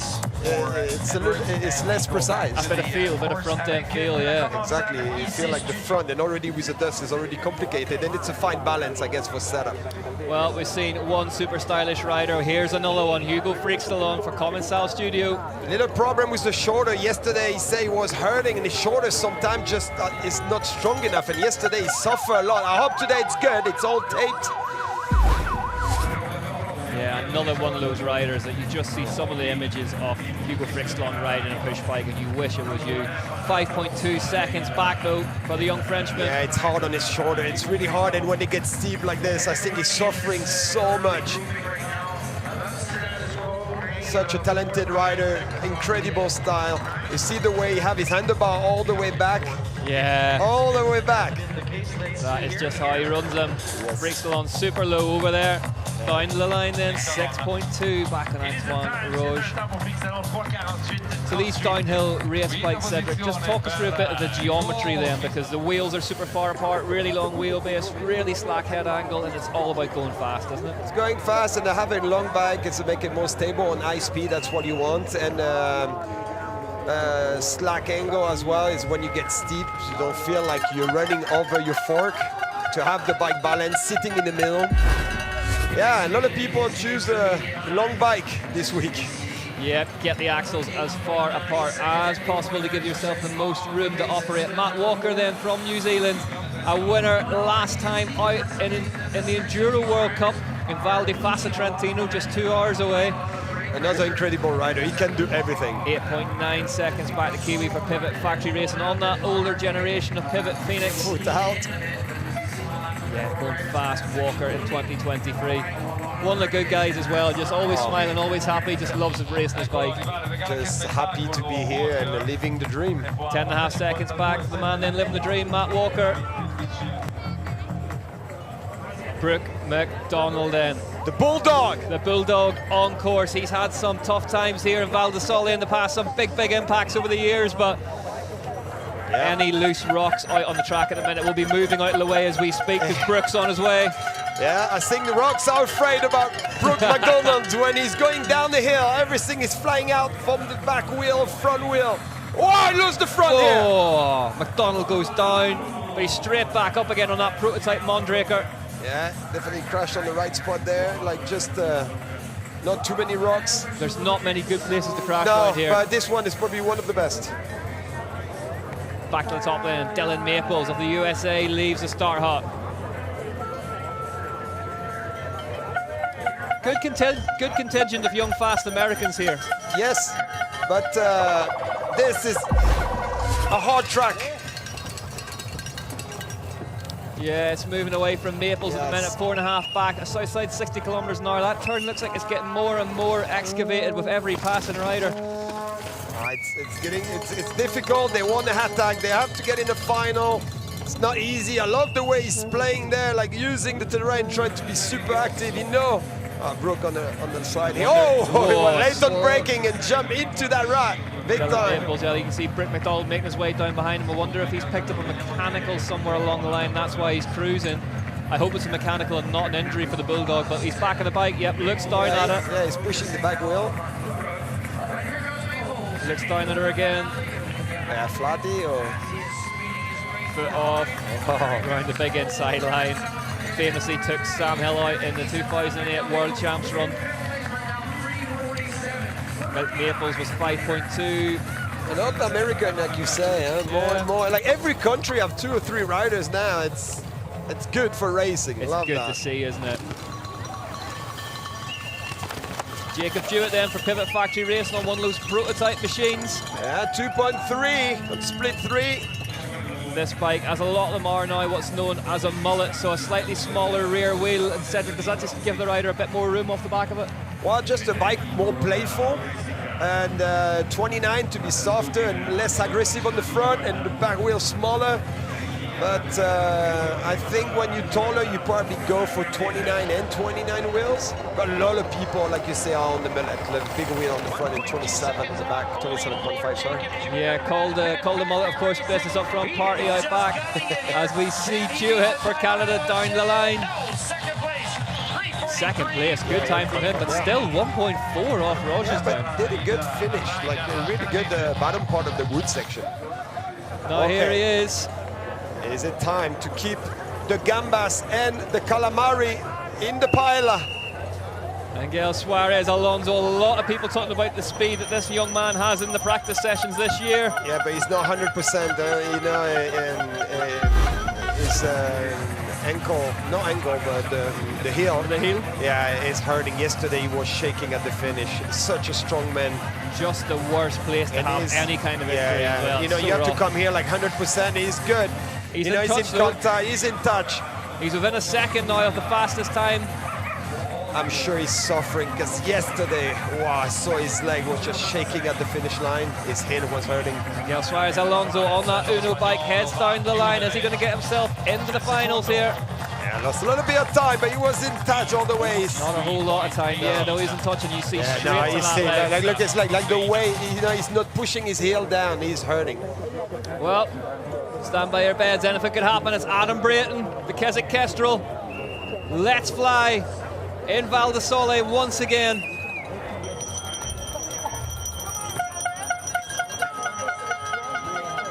So the man who predicted that the riders in the second half of Quali would have a better crack at this track. He's nearly 5 seconds back now for Adam Brayton on that nuke proof. Yeah, said that earlier. It's not crash. It's nothing. It's just like too much braking and not enough carrying speed in the corners, but it's tough. Like it's easy flight. to say. Yeah, it's easy to say when you're sitting in the box. Foot out. Right off for Adam Brayton. The doctor's dangled his hand. Hangs the other one off around the right hand. That right-hander looks like it's getting really loose in there. Yes, and they do that just to get comfortable, to make sure they don't use the brake. That's why you take your foot out, just to, to push really hard and charge on the tire, foot out like this, like I'm not touching the brake, I'm not touching the brakes. It's also that little bit more weight off the other side of the bike, isn't it? Stefano Introsi then for Italy. Big roar out the start for this man. He's been in the wars this week, but looking to make good sense of this place. Well, especially at home, Yeah, expect to hear the chainsaws into the woods whenever this man arrives into them. Whoa! He made the corner really late there, like really close to the tree. Yeah, he got the message late on that one, didn't he? But made up for it. Oh! We saw some crashes there, and that corner have a big hole in there, and it's super puffy. That was where Pinkerton crashed, wasn't Yes. it? In there, yeah, but Really hard corner. he has bought time back though. Not really deep there. Compression all These the way. last two corners, Cedric, I think we could well see, not to be a harbinger of doom, but we could well see some drama in them, because they look to me that they're getting looser and looser. As Introsi comes down to the line there, what's he going to stop the clock at? 7.9 seconds. Just a reminder of the fastest time from yesterday's qualifying session was Jordan Williams with 3:36, so we're still well outside that as Antoine Piron leaves the start hut. One of the flying Piron brothers. The fastest family. The fastest family in France. Yeah, Amaury Piron, of course, the overall title holder from last season. We're missing him, but he is doing what we haven't really seen anyone do, actually. Antoine Piron is bring time back the further he He's goes. doing the job when you have to, and that's smart, because split 3 and 4, that's where the race is maybe happening today. Yeah, riding for the Union. Forged by Steel City Media. Changing direction in the air, just using compressing compression, about, yeah. compress out. Super good. Antoine Piron down the line then. Crosses the line in fifth, 3.3 seconds Lost a back. lot of time just after, when he just did the job, maybe burn out the cartridge, energy out, the tank was empty. So here we are, the Italian national champion then, Davide Capello for Rogue Racing After Skull team. Light gearing, you see, like he's spinning a lot compared to a lot of people who have a harder gear. It makes you look faster though. Yeah, exactly. Capello then, 3.5 seconds back at the split. And there'll be pressure on his shoulders as well with that sleeve race at home in Italy. Yeah, of course, like when you land on the tape. Of course, Marshall straight up to that one. He was really prepared on those corner where it's steep, like really up high. 3.5 on the split 4. 58 kilometers an hour line. Capello headed down the line for Rogue Racing After Skull team. He looked like he's on the light gear all the time, spinning a lot. Yeah, 4 seconds back on Antoine Roche. 6th place.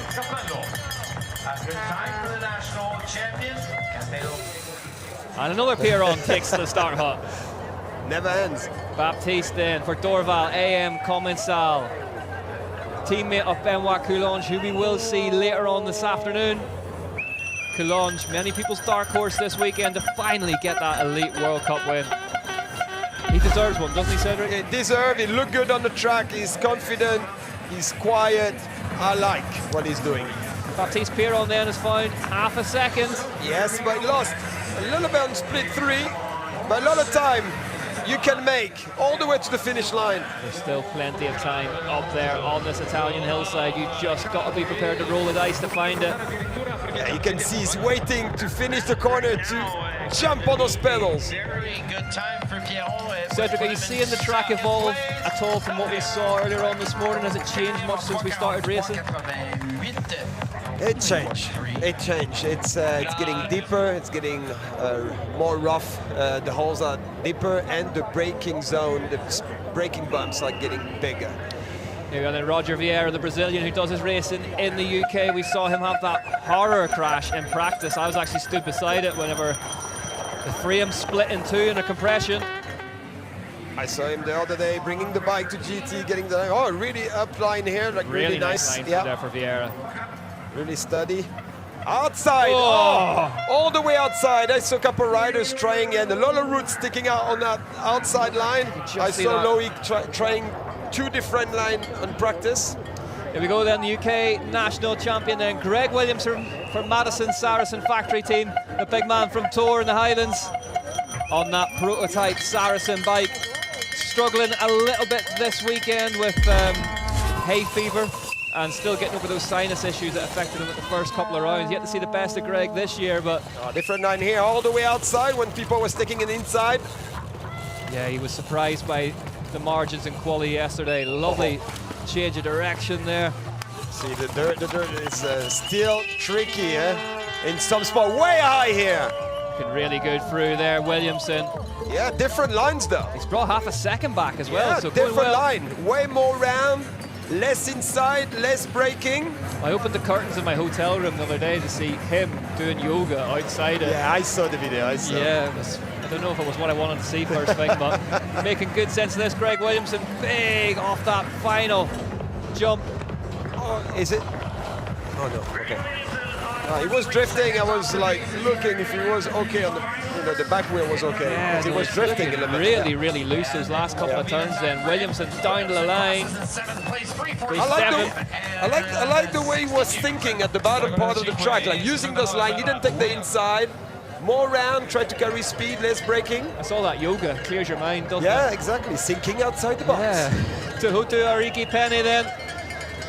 Prototype bike from Mondraker. Yeah, so many prototype race bikes. I want to know what's under those covers. Oh, 2 corners in one. You don't want that, really. No, laughed, joked earlier on the week, told Windmasters this place was like a pump track after all the dirt they jumped on it. It's not like a pump track anymore. Oh, that's late braking. That's what I was telling. You know, it looks fast in entrance, but you need to exit really fast. And it's not what's happening so far for Tuoto Arikipini. Everyone needs to channel that old Sam Hill maxim of fast in, faster out. What he did so well. And just to re-emphasize again, if you haven't seen his 2008 Worlds run from this place, go and look it up. It's like he's been shot off the deck of an aircraft carrier. It's unbelievable. Yeah, we all still remember until those days. Yeah, he slid out on that big left-hander and still came 4th, was it? Yes. Yeah. It was like not touching the brakes, that's for sure. Maybe not enough pads. Not enough pads, that's it, yeah. Oliver Davis then for the Union from Australia. The Union, another one of those teams, really bringing in the young talents, giving them their shot at a team setup, the support of having a mechanic, which this weekend, Cedric, the support of that mechanic and the relationship with the mechanics, everything, super important. Yeah, everything, like a team manager, mechanic. I mean, it have to be a full family. Everything have to click in to feel comfortable in your head, and you know, it have to be almost your friends, your family, everything. This is so important for your head. Is it difficult? I always looked in at it and thought it must be very, very difficult. If you're in a team with someone maybe you don't get on with, or maybe you're racing week in, week out, to stay positive and to stay friends. Yeah, and it's hard when someone beats you as well, you know, like you don't know how to take it, and it's so difficult to find a perfect match, you know, in real life it is, but in a team, it's even harder. Especially downhill racing, it's all about the rider versus the clock, but that's not to say these guys don't want to beat each other as well. There's a lot of, let's just say, testosterone knocking around the pits as Joe Breeden leaves the Star Hut for intense factory racing from the UK. He's in touch as well. He's just under a second back on that time of Raj. Lost a little bit of time on speed 3, but he's doing the job at speed 4, and now Breeden from the southwest of England. You have to keep going. He missed his braking zone. He brakes so late. Joe Breeden, if that had gone any much... I think he didn't have enough power on his upper part of the body. It looked like it just suffers so hard. If he'd missed that by much more, he would have been in the commentary booth with us. Yeah, with us, just sitting there with us. Oh, that's bitter disappointment for Joe Breeden on that prototype intense. The rules of downhill as well. If you leave the track, you've got to re-enter the tape where you left it. We just see here. Oh, he saved it. Oh, nose wheelie. You know what? That could have been so much worse. Wow. Joe Breeden. Drama here in the semi-finals where we are looking for the 30 fastest plus any protected riders from this 60 fastest qualifiers, excuse me. Sasha Kim leaves the house for Australia. Sasha Kim saw him do some incredible riding. The chainsaw are back. At the Enduro World Cups at the start of the year down in Tasmania. We won the under-23 categories. 5.4 seconds back for Kim though. Charging hard, but it's too late. They're spinning a lot. Better disappointment for Joe Braden because he'd really done the hard bit. Oh yeah, hard bit, and he looked good. He was pretty much in touch as well. This is definitely frustration.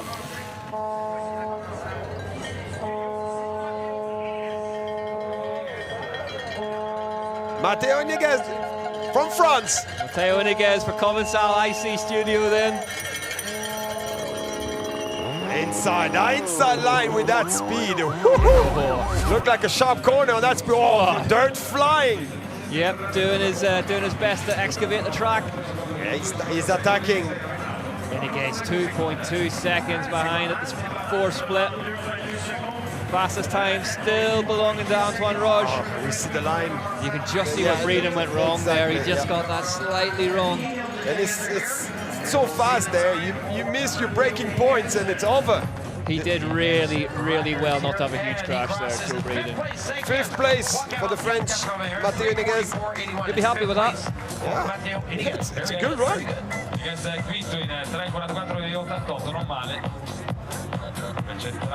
Let's face it, 2 runs in a day on the Black Snake is not an easy job. It's 2 more than I ever want to do in a lifetime anyway. Loris Ravelli on board now, the Canyon Collective Pirelli rider. The Italian will be roared on here, and we're going to see full length off this Black Snake track with Ravelli. Such a good team, and juniors as well. A lot of people on the front, eh?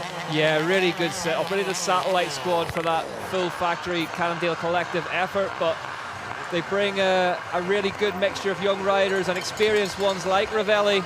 Oh, this line is so hard to get. It's like 2 double drop into a left corner, and it's steep there.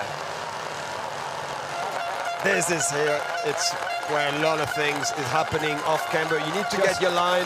We saw his teammate in the junior race as well. Was it Lanyo? Just clip those beams on the way through. Yes, he was touching all of them. Section as straight as possible and putting the wheels where he wanted to. Lanyo, good. Oh, lost some momentum here, and this is hard to clip again. Just got a bobble there, Lars Ravelli. So the riders all on.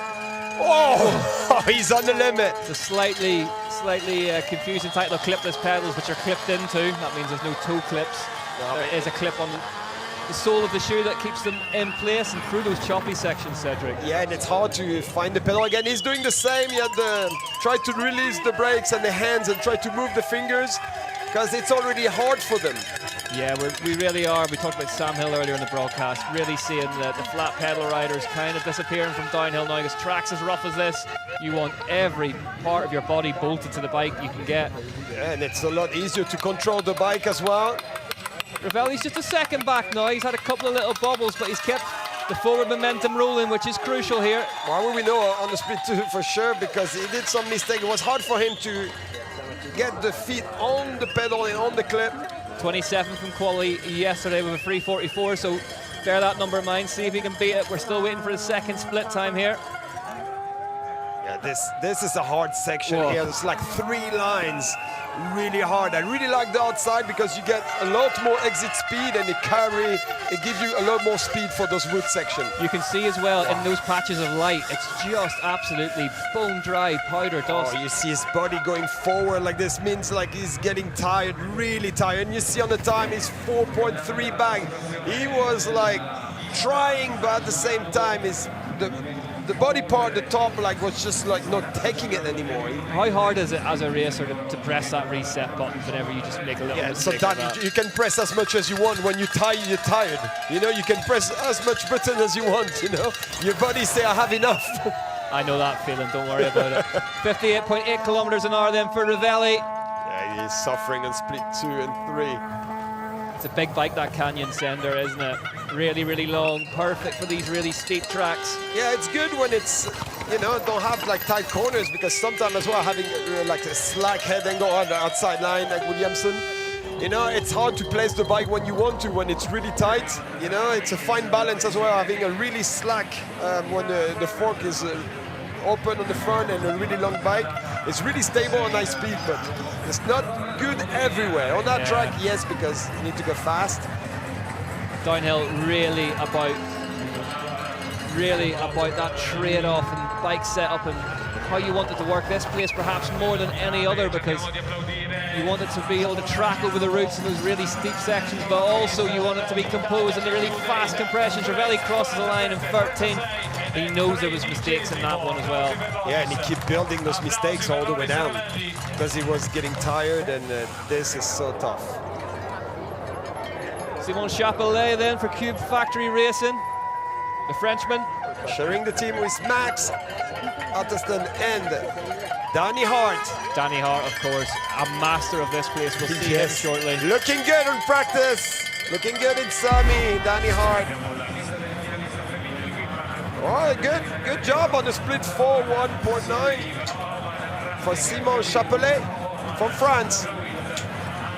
Last time on the 2 and 3, but it's maybe to get more time after. You see, they're using the flooding system for the rear brake. Yeah, that's kind of your generation, isn't it? Yes, I had that, but I never felt the difference when they take it off.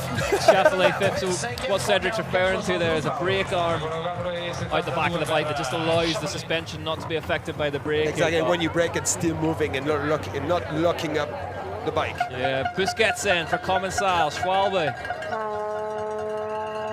So many Commensals in the semi-finals. Yes, and a lot of fast riders on those bikes too. Yeah. Oh, getting hot. Yeah, the Commensal Supreme, really the... Flat tire, I hope he don't lose. Yeah, that's off the rim now. Yeah, it's off the rim on the one side. You can see just inside there the insert, the big red foam insert that so many of these downhill riders now use to try and protect the rims. And yeah, at this point, you don't want to protect the rim. You just want to go down. You're already like super disappointed. You want to get checked out of the hotel and get on the road before everybody else does. Yeah, it's so hard, you know, like that.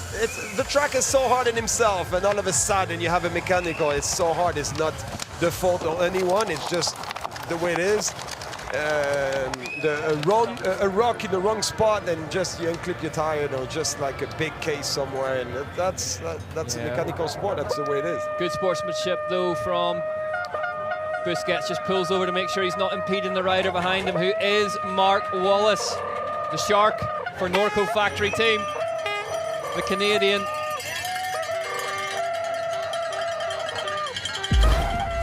Such an impressive rider. Yeah, one of the very, very best, Mark Wallace. Yeah, look at that. Gentleman as well. He's a second. He's within a second here. Goes big off that last flight. Keeps the feet up round the Sam Hill corner. I like the way he don't even look in danger in some spot. Looks like almost easy. Yeah, he builds tracks at home to be as hard as possible to train himself for the World Cups. Mark Wallace down the line and goes third. 1.2 seconds outside that of Antoine Roche. Yeah, lost some time at the bottom. He was really looking good into those technical parts. Mark Wallace. Bandeira then for Portugal. That's a long name. Yeah, I just went for the last bit of it. Yeah, I see that. Great to see the Portuguese out in force as well here in Italy. You see that back wheel just starting drifting on those couple of first corners. So he has pulled a second back between 3 and 4. Yes. Bandeira. Yeah, it's still fresh enough to attack. Oh, interesting line halfway here. So much dust in that right-hander. 60.2 kilometers an hour. Off the big fly-off job. Oh, that corner is going to be tricky today. Are we going to see some Sam Hill's moves there? Oh, drifting there. Tough as well, Cedric, because I guess your arms are kind of done by the time you get to it. You're done a long time ago. 2.2 seconds back. 6th place for Bandeira. In the star hut then for FMD Canyon Collective, Oliver Zwar. From Sweden. Swedish national champion. he always have that kit perfect. Yeah, You know, Tony, shoes, bike, just maybe the form not matching yet. Tony Seagrave, the FMD team manager, entertained us all at the finish line in qualifying yesterday. 2.2 in the red on split 2. Oh, love that shot. You realize the speed and different lines there. Yeah, super fast down here, isn't it, actually? Look the way he's moving in the bike. We mentioned at the start of the broadcast, this place has a real name for being steep and technical, but actually these fast bits, 60 kilometers an hour, not unseen so far today. It'll be faster by the time we get to the end of it. And I guess with that drone shot too, you see more speed and how close they are from the trees. yeah, they're close, aren't they? Really close. The outside line here, like less and less people are taking the inside. War just dips a shoulder around that one. There's Ballyhole's Oh, favourite hey, corner. way inside there. So keeping it moving nicely. 2.8 seconds back though for Zwar at this point. Web high on the bike, it looked like he's almost cruising. Like that, super active. Let the bike work. Yeah, great rider to watch, Zwar, isn't Yeah, he's getting some good time. Like shave a little bit of time on split 4, 2.4 now in the red. Way inside line here over that rock drop. he? There is 60 kilometers an hour for Zwar then. Off the fly off. Yeah, that corner, you see they're doing almost 2 corners in there to try to fill the grip before they actually do the corner. Taking a couple of bites of it, staying low to keep both wheels gripping as much as possible through that right-hander over the finish line then. Oliver Zwar clocks at 2.376, slower 3:44. Basically gave those 2.3, 2.4 seconds back all the way to the end. Yeah, so just to re-emphasize, well, Jordan Williams' fastest qualifying time was a 3:36 from yesterday, so we're still some time outside this, but this man, Greg Minnaar, who has some pedigree with this place. Yes, he won there. Greg Minnaar on the 29 front and rear, what we talked about earlier. The GOAT. Yeah, 2021 World Championships, his most recent. He's doing the job because after split 3, he's 1.6 back on split 4. He know where he won. It was exactly in that wood section a couple years ago. Oh, Minnaar. Send it big. Yeah, he's been in the wars this week. Crash yesterday when the rear mech went into the back wheel and sort of out of sorts slightly, the big South African, but they'll be hoping to get through. 61 kilometer an hour and 1.9. But hey, remember as well, he had the big crash there. Remember that? Yeah, back injuries. Yeah, like, I mean, really serious. And the way he's attacking the track the whole week, I mean, this is, I mean, the GOAT. He's the GOAT. They don't call him the GOAT for no reason, the greatest of all time. Here is Dakota Norton for intense factory racing now on that prototype race bike. We saw his teammate Joe Breeden massively overcook that final corner earlier on. What can he do in the semi-finals today? He's good here, and he know that. He's been disappointed on himself. Oh, he will be again. Oh! Norton. No, he's weak. No, he's weak because he know what he's capable here. He know the track, he's fit, he's technical, he had everything. It's just a matter of time he's going to pay off, Yeah, but not today. The national champion of the USA could be in trouble with that one. Here's a man who had a massive crash yesterday, Bernard Kerr for Pivot Factory Racing. I can't believe he get up because he just crashed so hard and he's back on the bike. You see the way he pushed that? Yeah. He won more speed. Bernard Kerr dips the heels and accelerates through those top corners. Let's see what the splits say though. Kerr, 2.8 back. He have more in the tank. Yeah, so not protected, Bernard Kerr, the player manager of Pivot Factory Smash that Racing. falling inside, losing the front here, still dusty. Yeah, he's pushing on, Bernard. 60 kilometers an hour on the nose through here on that prototype Pivot bike. Yeah, 2.2 back now. Yeah, but he's moving forward where you have to. Did you know you have to attack the track in this wood section, the last wood section? Yeah, big win at Crankworks last time out, 15 years. He was throwing himself at that one, managed to get it tucked off last time. Round the big left-hander. Foot out. Make the grip in that right-hander, pedals for the finish line. Bernard Kerr, where is this going to get him? Bernard Kerr crosses the line, nearly 3 seconds back on Rouge then. So that's a great time from Rouge. Next in the Star Hut then, Finn Isles from Canada, the first of the trio of Specialized Gravity riders. I look at his Sami and And he was really good in timing until trouble happened. He knows he's fast. He knows he's capable. Yeah, the Whistler native on that prototype Specialized bike. What is the split going to be? 5.4 seconds faster. Finn Isles. What a run from Finn! Worth pointing out as well, he's the first of our protected riders, so Finn Isles getting a good sighter, just as we saw him doing Leogang as well. Lightning fast in the semi-finals there. 59 kilometers an hour on the gas. Finn Isles goes down the line. Is this going to be the new hot seat time? You have to think it will be. It is by 5.5 seconds faster than Antoine Roche. 3:36. Okay, we're 0.4 of a second outside off the fastest quality time from yesterday. Belongs to his teammate Jordan Williams. This man, though, What a run! been super relaxed all week. Thibaut Deprella, what's he got to say about it? Well, he looked good in practice. He have a lot of pressure on his shoulder. You know, defending the color of the team by himself. Yeah, we're missing Omri Piron, and we're missing Miriam Nicole from that Commissar muck-off setup, so Thibaut Deprella, just one word win to his name. Pretty much in contact on sprint 4. Yeah, he's still within a second, but that time of Isles was absolutely superb. Superb, but Deprella looked like he's back to the usual Deprella. Yeah, Deprella, not protected, but on the move here in Val Di Sole, Trentino. Deprella comes down the line. Can he follow that time of Isles? No, he's 1.2 outside it. Yeah, lost some time on the last section. Not happy, shaking his head. Yeah. You have more in the tank. Dylan Levesque from France. Scott Daniel Factory. So Finn Isles did finish the semi-final fastest in Leogang. I wonder, is he about to do it here again today in Val Di Sole? Is he going to repeat it?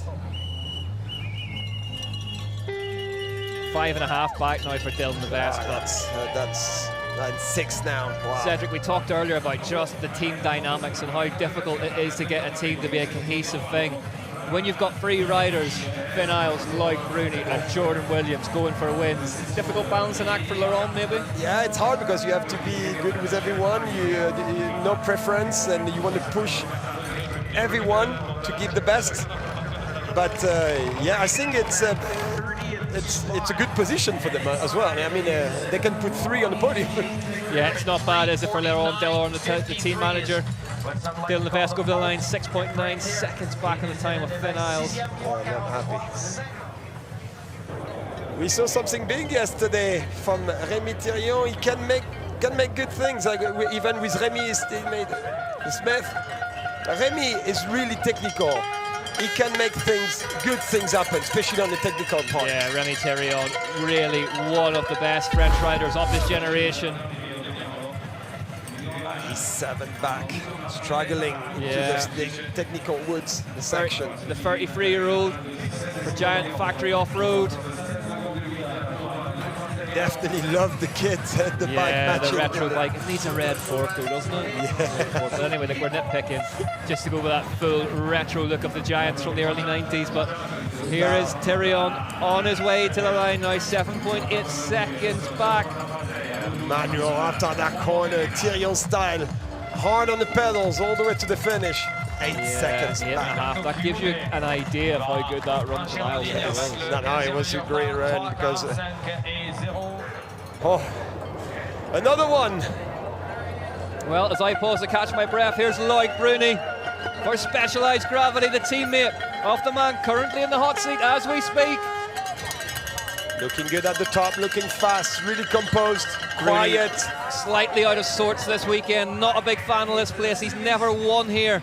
What can he do to right that today? Whoa! Hits that apex marker. He is protected, so he will be in the final, but he's okay. I think the seat is broken, no? Big impact there for Lloyd Bruni, but it looks like straight to the pad. Looks like he's moving all right, and that pad did its job, but yeah, Cedric, he's just a bit out of sorts this weekend. Yeah, he was good on the line, carrying a lot of speed, but he just went a little bit too wide and went straight to the tree, to the pad. Lloyd Bruni puzzling, but Lloyd Bruni under pressure is often Lloyd Bruni at his fastest. Here's Philip Atwell for European Positive. He looked good in semi-final, and he said he was cruising down. He said he need to attack more. I'm scared when he said that. We could see anything now from Atwill, one of the most technically gifted riders out there, riding on that new propane team that he set up in the off-season. Those guys are having a lot of fun. Oh, he's off the track! Oh, Phil Atwill just jumped off the track. he went so fast into that corner. Couldn't make the corner and jump out. It looks like he's all right though, crucially. Oh, because it's Phil, he managed to Somehow- jump out of the corner into a rock garden. He just set the bike in lag compression and it went straight over the back of the turn. Troy Brosnan then, the Canyon Collective factory team rider. This try from Australia, he's good at every track. No. And he proved it many times. Really, really interestingly, Troy Brosnan did tell us after that last race that he actually went back after the semi-finals, watched his run, watched Lloyd Bruni's run, thought a couple of his lines look quicker and changed things up, which is an interesting development. Yeah, it's interesting when they start to look at each other and change line at the last moment. Looking around here, but it's 2.8 back on split 4. Brosnan on the move in Val Di Sole, 2.8 back though. He is protected, so he just needs a decent sight and run here to make sure those lines work ahead of the big race. The finals coming up later this afternoon, of course. Tire mark on his pants and, you know, grabbing a couple cranks in the corner too. Yeah, 2.7 back. Let's just watch the body language, see if he's happy with that. 2.7. Yeah, Brosnan. Here's his teammate, Lucas Shaw then. The big names coming thick and fast, and there are plenty more of them to come. The Canyon Collective factory team. Really, really good squad of riders. Yeah, definitely find a good spot in his team.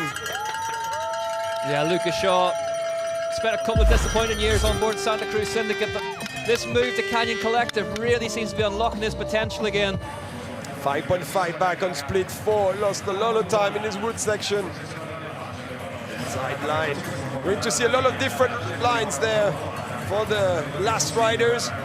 Yeah, there's plenty of line choice up there. We're in the semi-finals now. We're looking for the top 30 fastest men plus any riders in the protected that are out of that.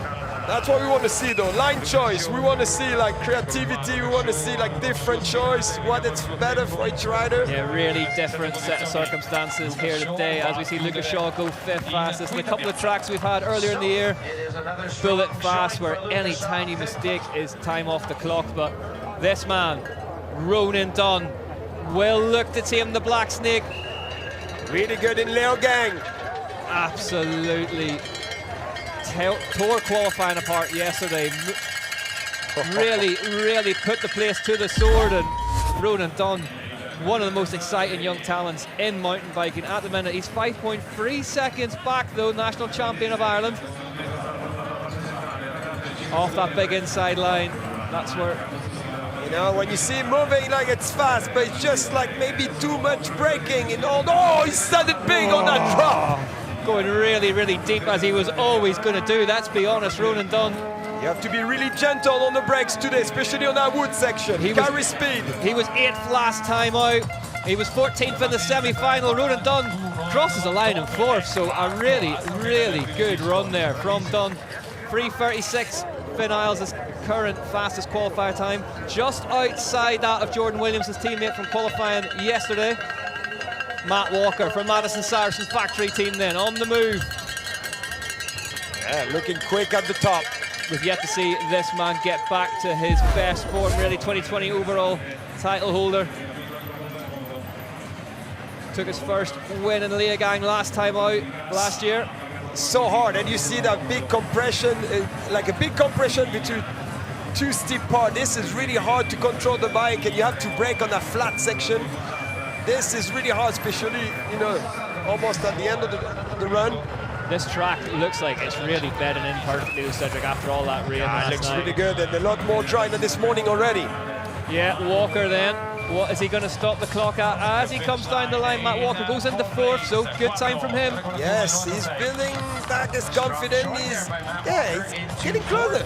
It is. Thomas Estac then will be next in the start hop, but let's see how they currently stand in. Finn Isles leads the way by 1.2 seconds from Timo Deprella. Troy Brosnan, Matt Walker, Dunn, Rose, Shaw, Suarez, Alonso, Wallace and Levesque, and we have got the world's best yet to come. Plenty more off them. Jewett, Piron, Minars in 13th, Bandera, Zoir, Chapelet, Bernard Kerr 20th, Piron, Williamson, Capello, Davis Munoz, Edwards, Ravelli. Hugo Frixlon is the rider in 30th at the minute. Jack Piercy, Sasha Kim, Dooley just outside of that.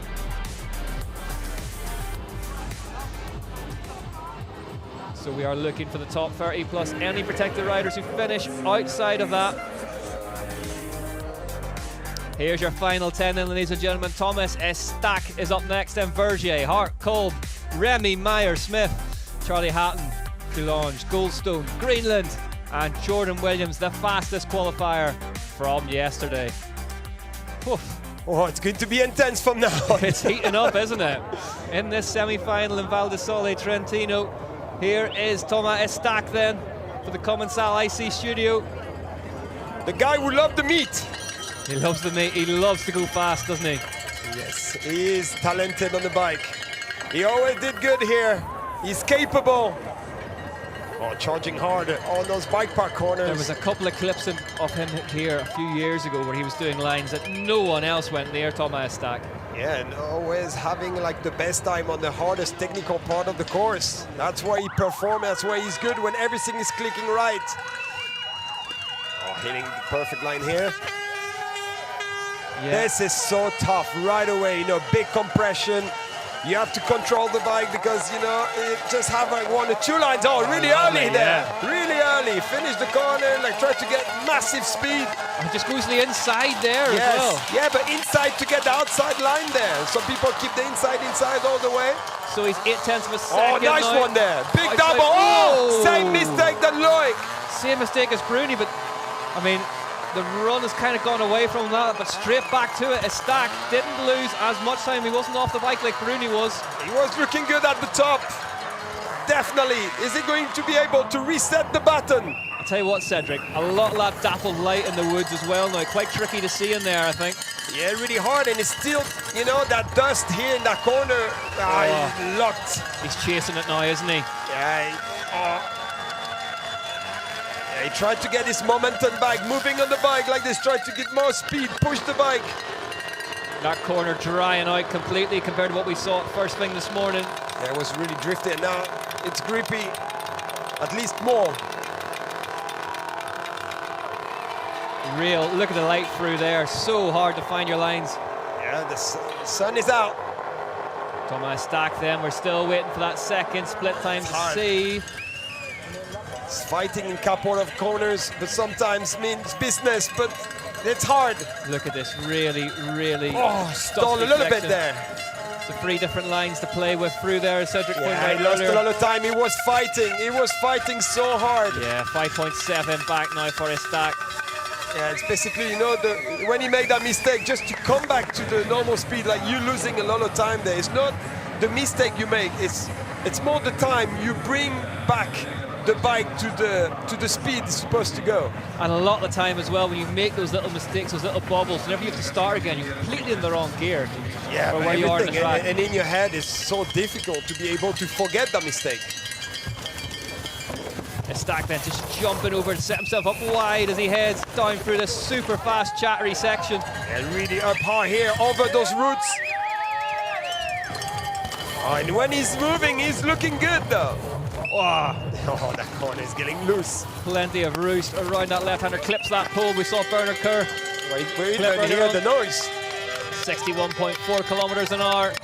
That's fast. So Estac is moving, 6.4 seconds back though. What a bike control there. You know what to do. That mistake cost him so much time. He kind of used to inhabit that space that Ronan Dunn has really picked up now, hasn't he? And he was the wild man. He was the guy you never knew what was going to happen. And great to see him back at the racing. Yes. Thomas Stack now heads to the line. What is he going to stop the clock at? Into 7th. Yeah, get 5.7 back with that mistake. Yeah, and he got a lot of time back on this wood section. He looked comfortable when he get this flow back. He was moving. Loris Bergier then for the Trek Factory Racing Gravity team. A young man who many people think may be in with a crack of a win today. Yeah, they definitely looked good in practice. Is he going to be able to manage to do these 2 runs today? And they start from now on. 7 UCI World Cup wins to his name. He was 7th in the semi-finals in Leogang. He's moving, he's active. Look on the left, love that. Yeah, so he's 0.3 of a second to the goodness. Move back to 2. He's lost half a second. Somewhere has Bergier, but... Oh, nice one there. Wow. Lost a little bit more time. Loris Bergier, I said this earlier in the season, but he's the bike racer's bike racer, isn't he? Yeah, he's moving on the bike. He tells the bike what to do. He's really active. So he is protected. So Loris Bergier getting a good sight and run here. Oh, the back wheel getting a big kick over that. He's charging a little bit late here in that corner, but it's good. Custom painted frames and new kit for the Trek Factory Racing squad this weekend. They seem to be doing the business in them. 0.4 of a second now back from Bergier, but crucially, he is more than in touch with Isles. He's doing good. And he's half a second up now. Doing good. He's doing moving. Bergier's got something special towards the bottom of those roots. He knows what's up. Bergier off the inside and over that drop. Looking great there. Oh, big exit speed there for Loris Bergier. He'll go big off this final fly off. Loris Bergier then through the left-hander. Just has, Cedric says, a couple of bites of the cherry to get round there smoothly. Front end trying to get underneath him. Pedals towards the line now. What has Loris Bergier? Has he got the beating of Finn Isles? In this semi-final, yes. He goes fastest by 1.1 seconds. He's dangerous when he's riding that way, when he's moving and jumping around like this. Yeah, a little wave to the crowd. Danny Hart then. One of the unofficial kings of Val Di Sole. And he still have that craziness and this talent on the technical part that only Danny Hart knows. Yeah, 2016 here. Took his one of his UCI world titles. He's 1.7 back though currently for Cube. Was on contact on speed 1, lost quite a bit of time on split 2. Just lost some time in that corner there. Back end stepping out on him. Oh, way in the inside there compared to a lot of riders. Just hearing as well, Phil Atwill has been DSQ'd, so that will be, I guess, not rejoining the track from where he exited off it quite high above his bike. Yeah, it's impossible, he need a rope. He need a helicopter to get back there. 2.5 seconds back now, Danny Hart. Danny Hart not protected, so he will need to get into that top 30 that we're going through to the final. Oh, I love the way everyone was on the inside. He used that little berm just to jump out and open that line. Yeah. Oh, that's nice there. Carry a lot of speed. It's kind of Danny Hart's game in one phrase, that carrying speed. On his day, not many people do it better. Yeah, and harder it is, better it is for Danny Hart. That's why he's exceeded. That's why he looked good. It's getting away from him though, Cedric. Yes. 1.2 back now. Well, he's lost 1.2 in that third, fourth split. Yeah, I guess like don't go according to plan on his line, but he always find a line to grab, you know? He always like different choice in case something wrong happened. Yeah, ended up in the crash net, and of course in Leogang. Oh, he's on the limit on the grip here on that corner. He's 26th in the semi-finals there, DSQ'd in the finals. Danny Hart down the line. What's he going to stop the clock at? 3:39 into 5th. 4 seconds back. So Loris Bergier is the first man to go inside the time of Jordan Williams from qualifying yesterday. This man, though, the winner last time out in Austria, Andreas Kohl for Continental Afferton. The big Austrian fancies adding to that win tally. He said he does actually prefer this place to Leogang in terms of the style of track. Being from Schladming, it's maybe a bit more familiar to him. Exactly, and less pressure.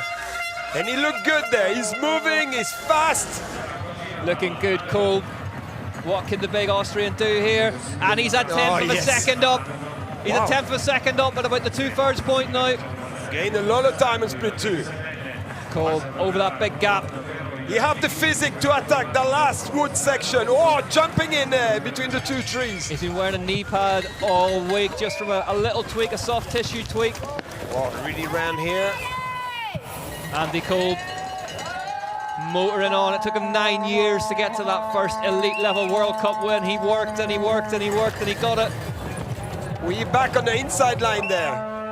We asked him earlier on the weekend, could he get another one here this weekend? And he said, no, that would be too confident to say that I can, but I will at some stage. So now sometime he has been. Yeah, he's back 4/10. Now he's back by 1.2. So I wonder if there was a bobble somewhere that we didn't see just off camera that's cost him time. Oh, really early there to carry speed after that drop. That was really good, really prepared.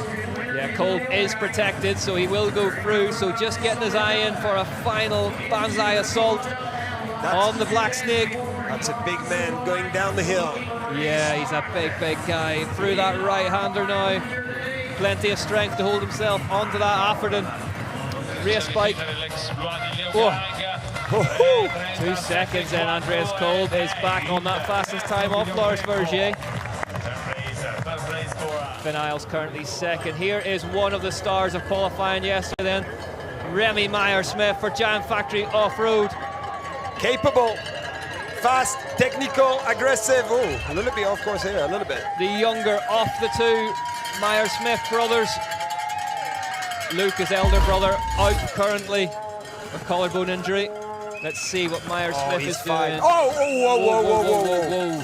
Easy, Remy. 5 seconds back. Yeah, struggling today.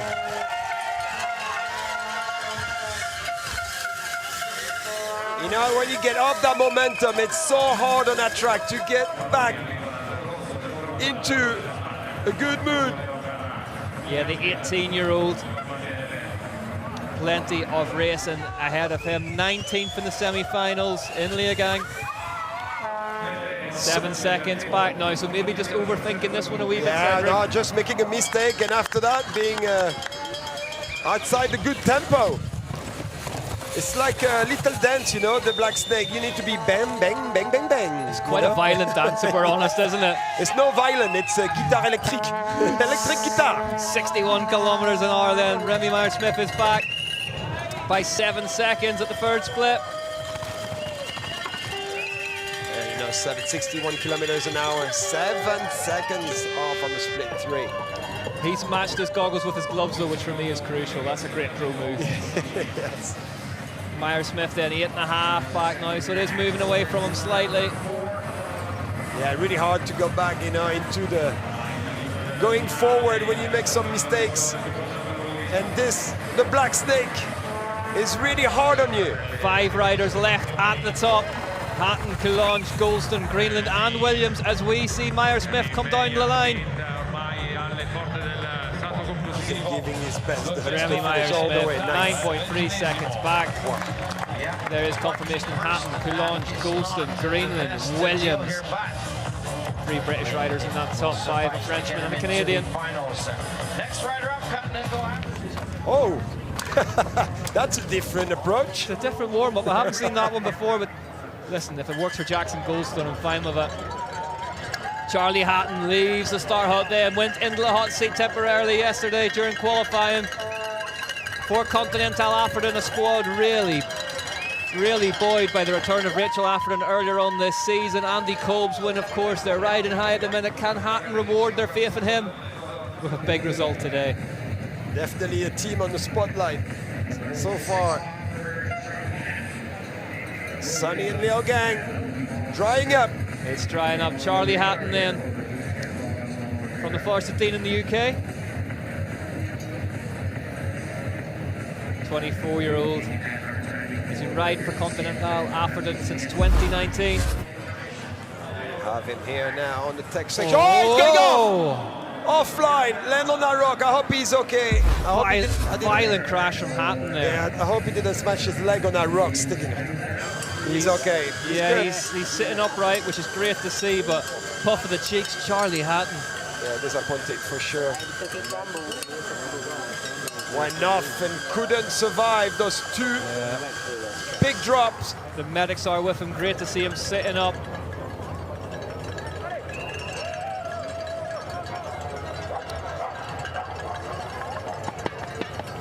Benoit Coulange then, one of the riders that many people are talking about this weekend.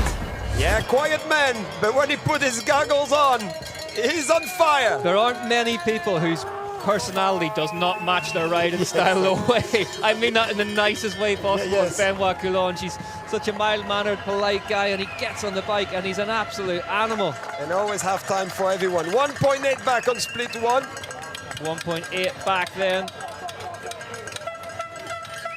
Oh, Coulange, that's where we saw That line is getting hard to take now. That's where we see I think the bottom of it looks like it's blowing out, doesn't Yes, it? It's just not there anymore. It's still like the fesh on it, and you don't see actually the line. That's why it's hard for them. They're waiting for the grip, and it's not happening.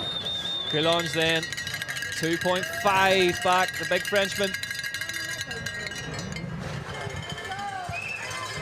I love the way Coulange is using his leg, his arm as an extra suspension. Everything he's got. Extra. He'd use his moustache if he had one. 28 years old. Moving the right way, but the 3.5 back. Has a French national win to his name already this season. 4 podiums in 2022. He raced in the Australian National Champs earlier in the year, actually, to practice this free run format on race days. It's hard for every rider, definitely, how to deal with it, learn how to do it. And we see it's a lot more light, it's really bright when the sun comes through in the woods, and really dark again, really hard for the riders to judge, lines. Coulange looked great to watch as he heads down towards this big fly-off jump. Then round the left-hander. Again, having to take a couple of bites at it to make sure the bike is gripping underneath him. Coulange heads down the line then. 5.5 seconds behind the time set by Loris Vergier, which is currently still the only time. There is Charlie Hatton up and moving. Great to see after that really high impact crash. Well, Cedric is on his way to the post-show as Jackson Goldstone gets underway for the Santa Cruz Syndicate, our GoPro course preview rider from earlier on. Goldstone absolutely pinned it through those corners at the top of the track. We jump on board the drone now. He's only half a second back, so he is in touch crucially.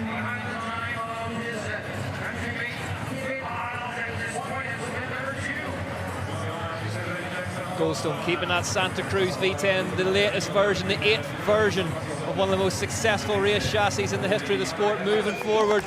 Not quite as fast through the speed trap as we have seen other riders, but the Canadian making a good fist of this one. He's still within a second, 7/10 now back.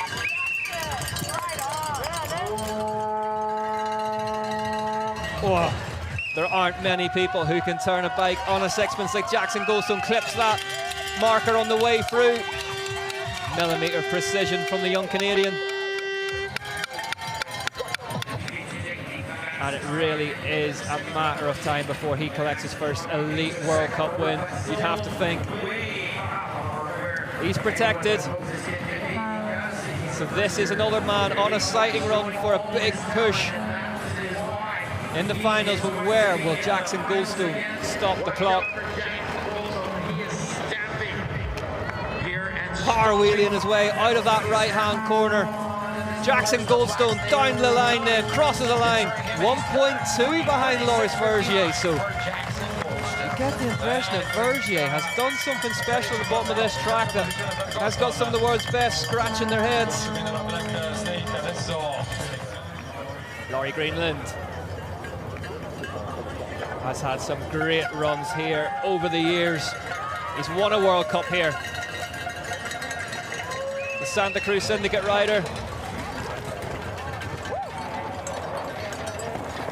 Like Goldstone, very compact, light on the bike, and that works well on conditions as rough as they are here in Val Di Sole, Trentino.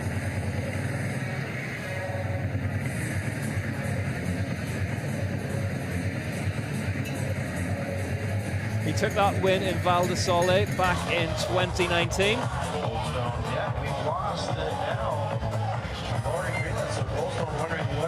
To his teammate there. Just waiting for an update on the timing screens. Goldstone in the finish area.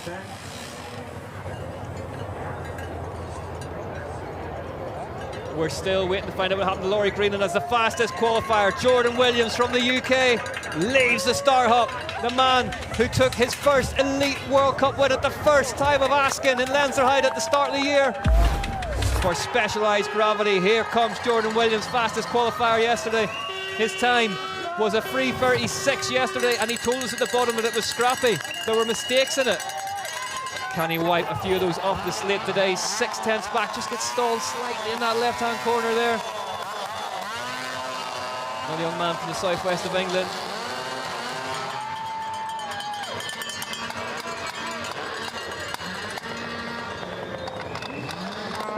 Williams and Goldstone did battle here last time out as juniors.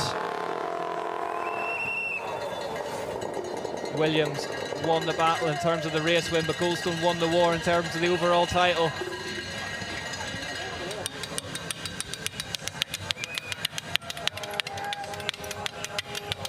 Jordan Williams cracking on then. Oh! Yeah, the back of that turn completely blown out now. Did well to hold on to it. He's not lost much more time, just 600ths of a second.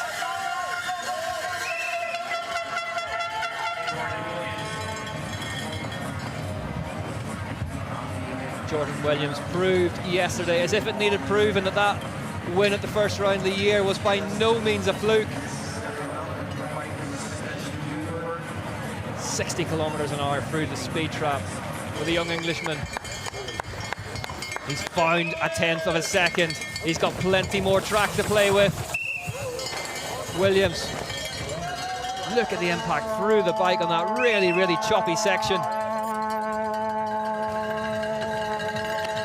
Jordan Williams keeping that specialised demo moving. Custom front triangle, slightly longer in length than the production bike. 900ths move out now. So Williams more than in touch. But it'll be interesting to see him from here down, because it looked like Loris Vergier did something very, very special from here on down. Williams nice and tidy into this big long left. Here we go with Jordan Williams. Williams pedals down to the line then. Williams, is he going to go fastest than Vergier? Second place, just a second outside. Points down to the back of the bike. I wonder if there's a flat or... Yeah, the back is flat, so plenty left in the tank for Jordan Williams. We have just got an update. Laurie Greenland's okay. He's coming down outside of the course. He will be in the finals as he has protected status, if he is okay to take that start. So hopefully we'll find out where that crash happened. But Williams, you can just see that rear tyre. Yeah, soft there onto the braking zone as he heads into that fast left-hand corner. I'm not sure where that happened on the run, but given that he was only a second outside of that time set by Loris Vergier, that might have been it there at the bottom. Jordan Williams, more than capable of taking his second UCI mountain bike downhill World Cup win today by the look of things, with Loris Vergier top of the heap in the semi-finals. Beats Williams by a second. Finn Isles is third, Jackson Goldstone fourth, Andreas Kolb is fifth, Deprella, Brosnan, Hart, Coulange, Matt Walker rounds out the top 10. And we will cleave the field from 60 down to 30, plus any protected riders outside of that. Vergier, Dunn, Roj, Estac, Shaw, Suarez, Alonso, Wallace, Levesque, Jewett, Piron, Minar, 20th, Bandera, Zwar, Chapelet, Meyer-Smith, Iniguez, Silva, Therion, Kerr, Piron, Williamson, Capello, Davis, Munoz, Edwards, Ravelli, Maples, Brayton, outside that magic top 30. Well, plenty of intrigue await. Join us very, very soon for the elite finals. Here from Val Di Sole. The Black Snake in Trentino awaits one of the very, very best. The downhill elite women's final starts at 1 o'clock. Do not miss a second. It promises to be an absolute belter. We'll see you there. Thanks for watching.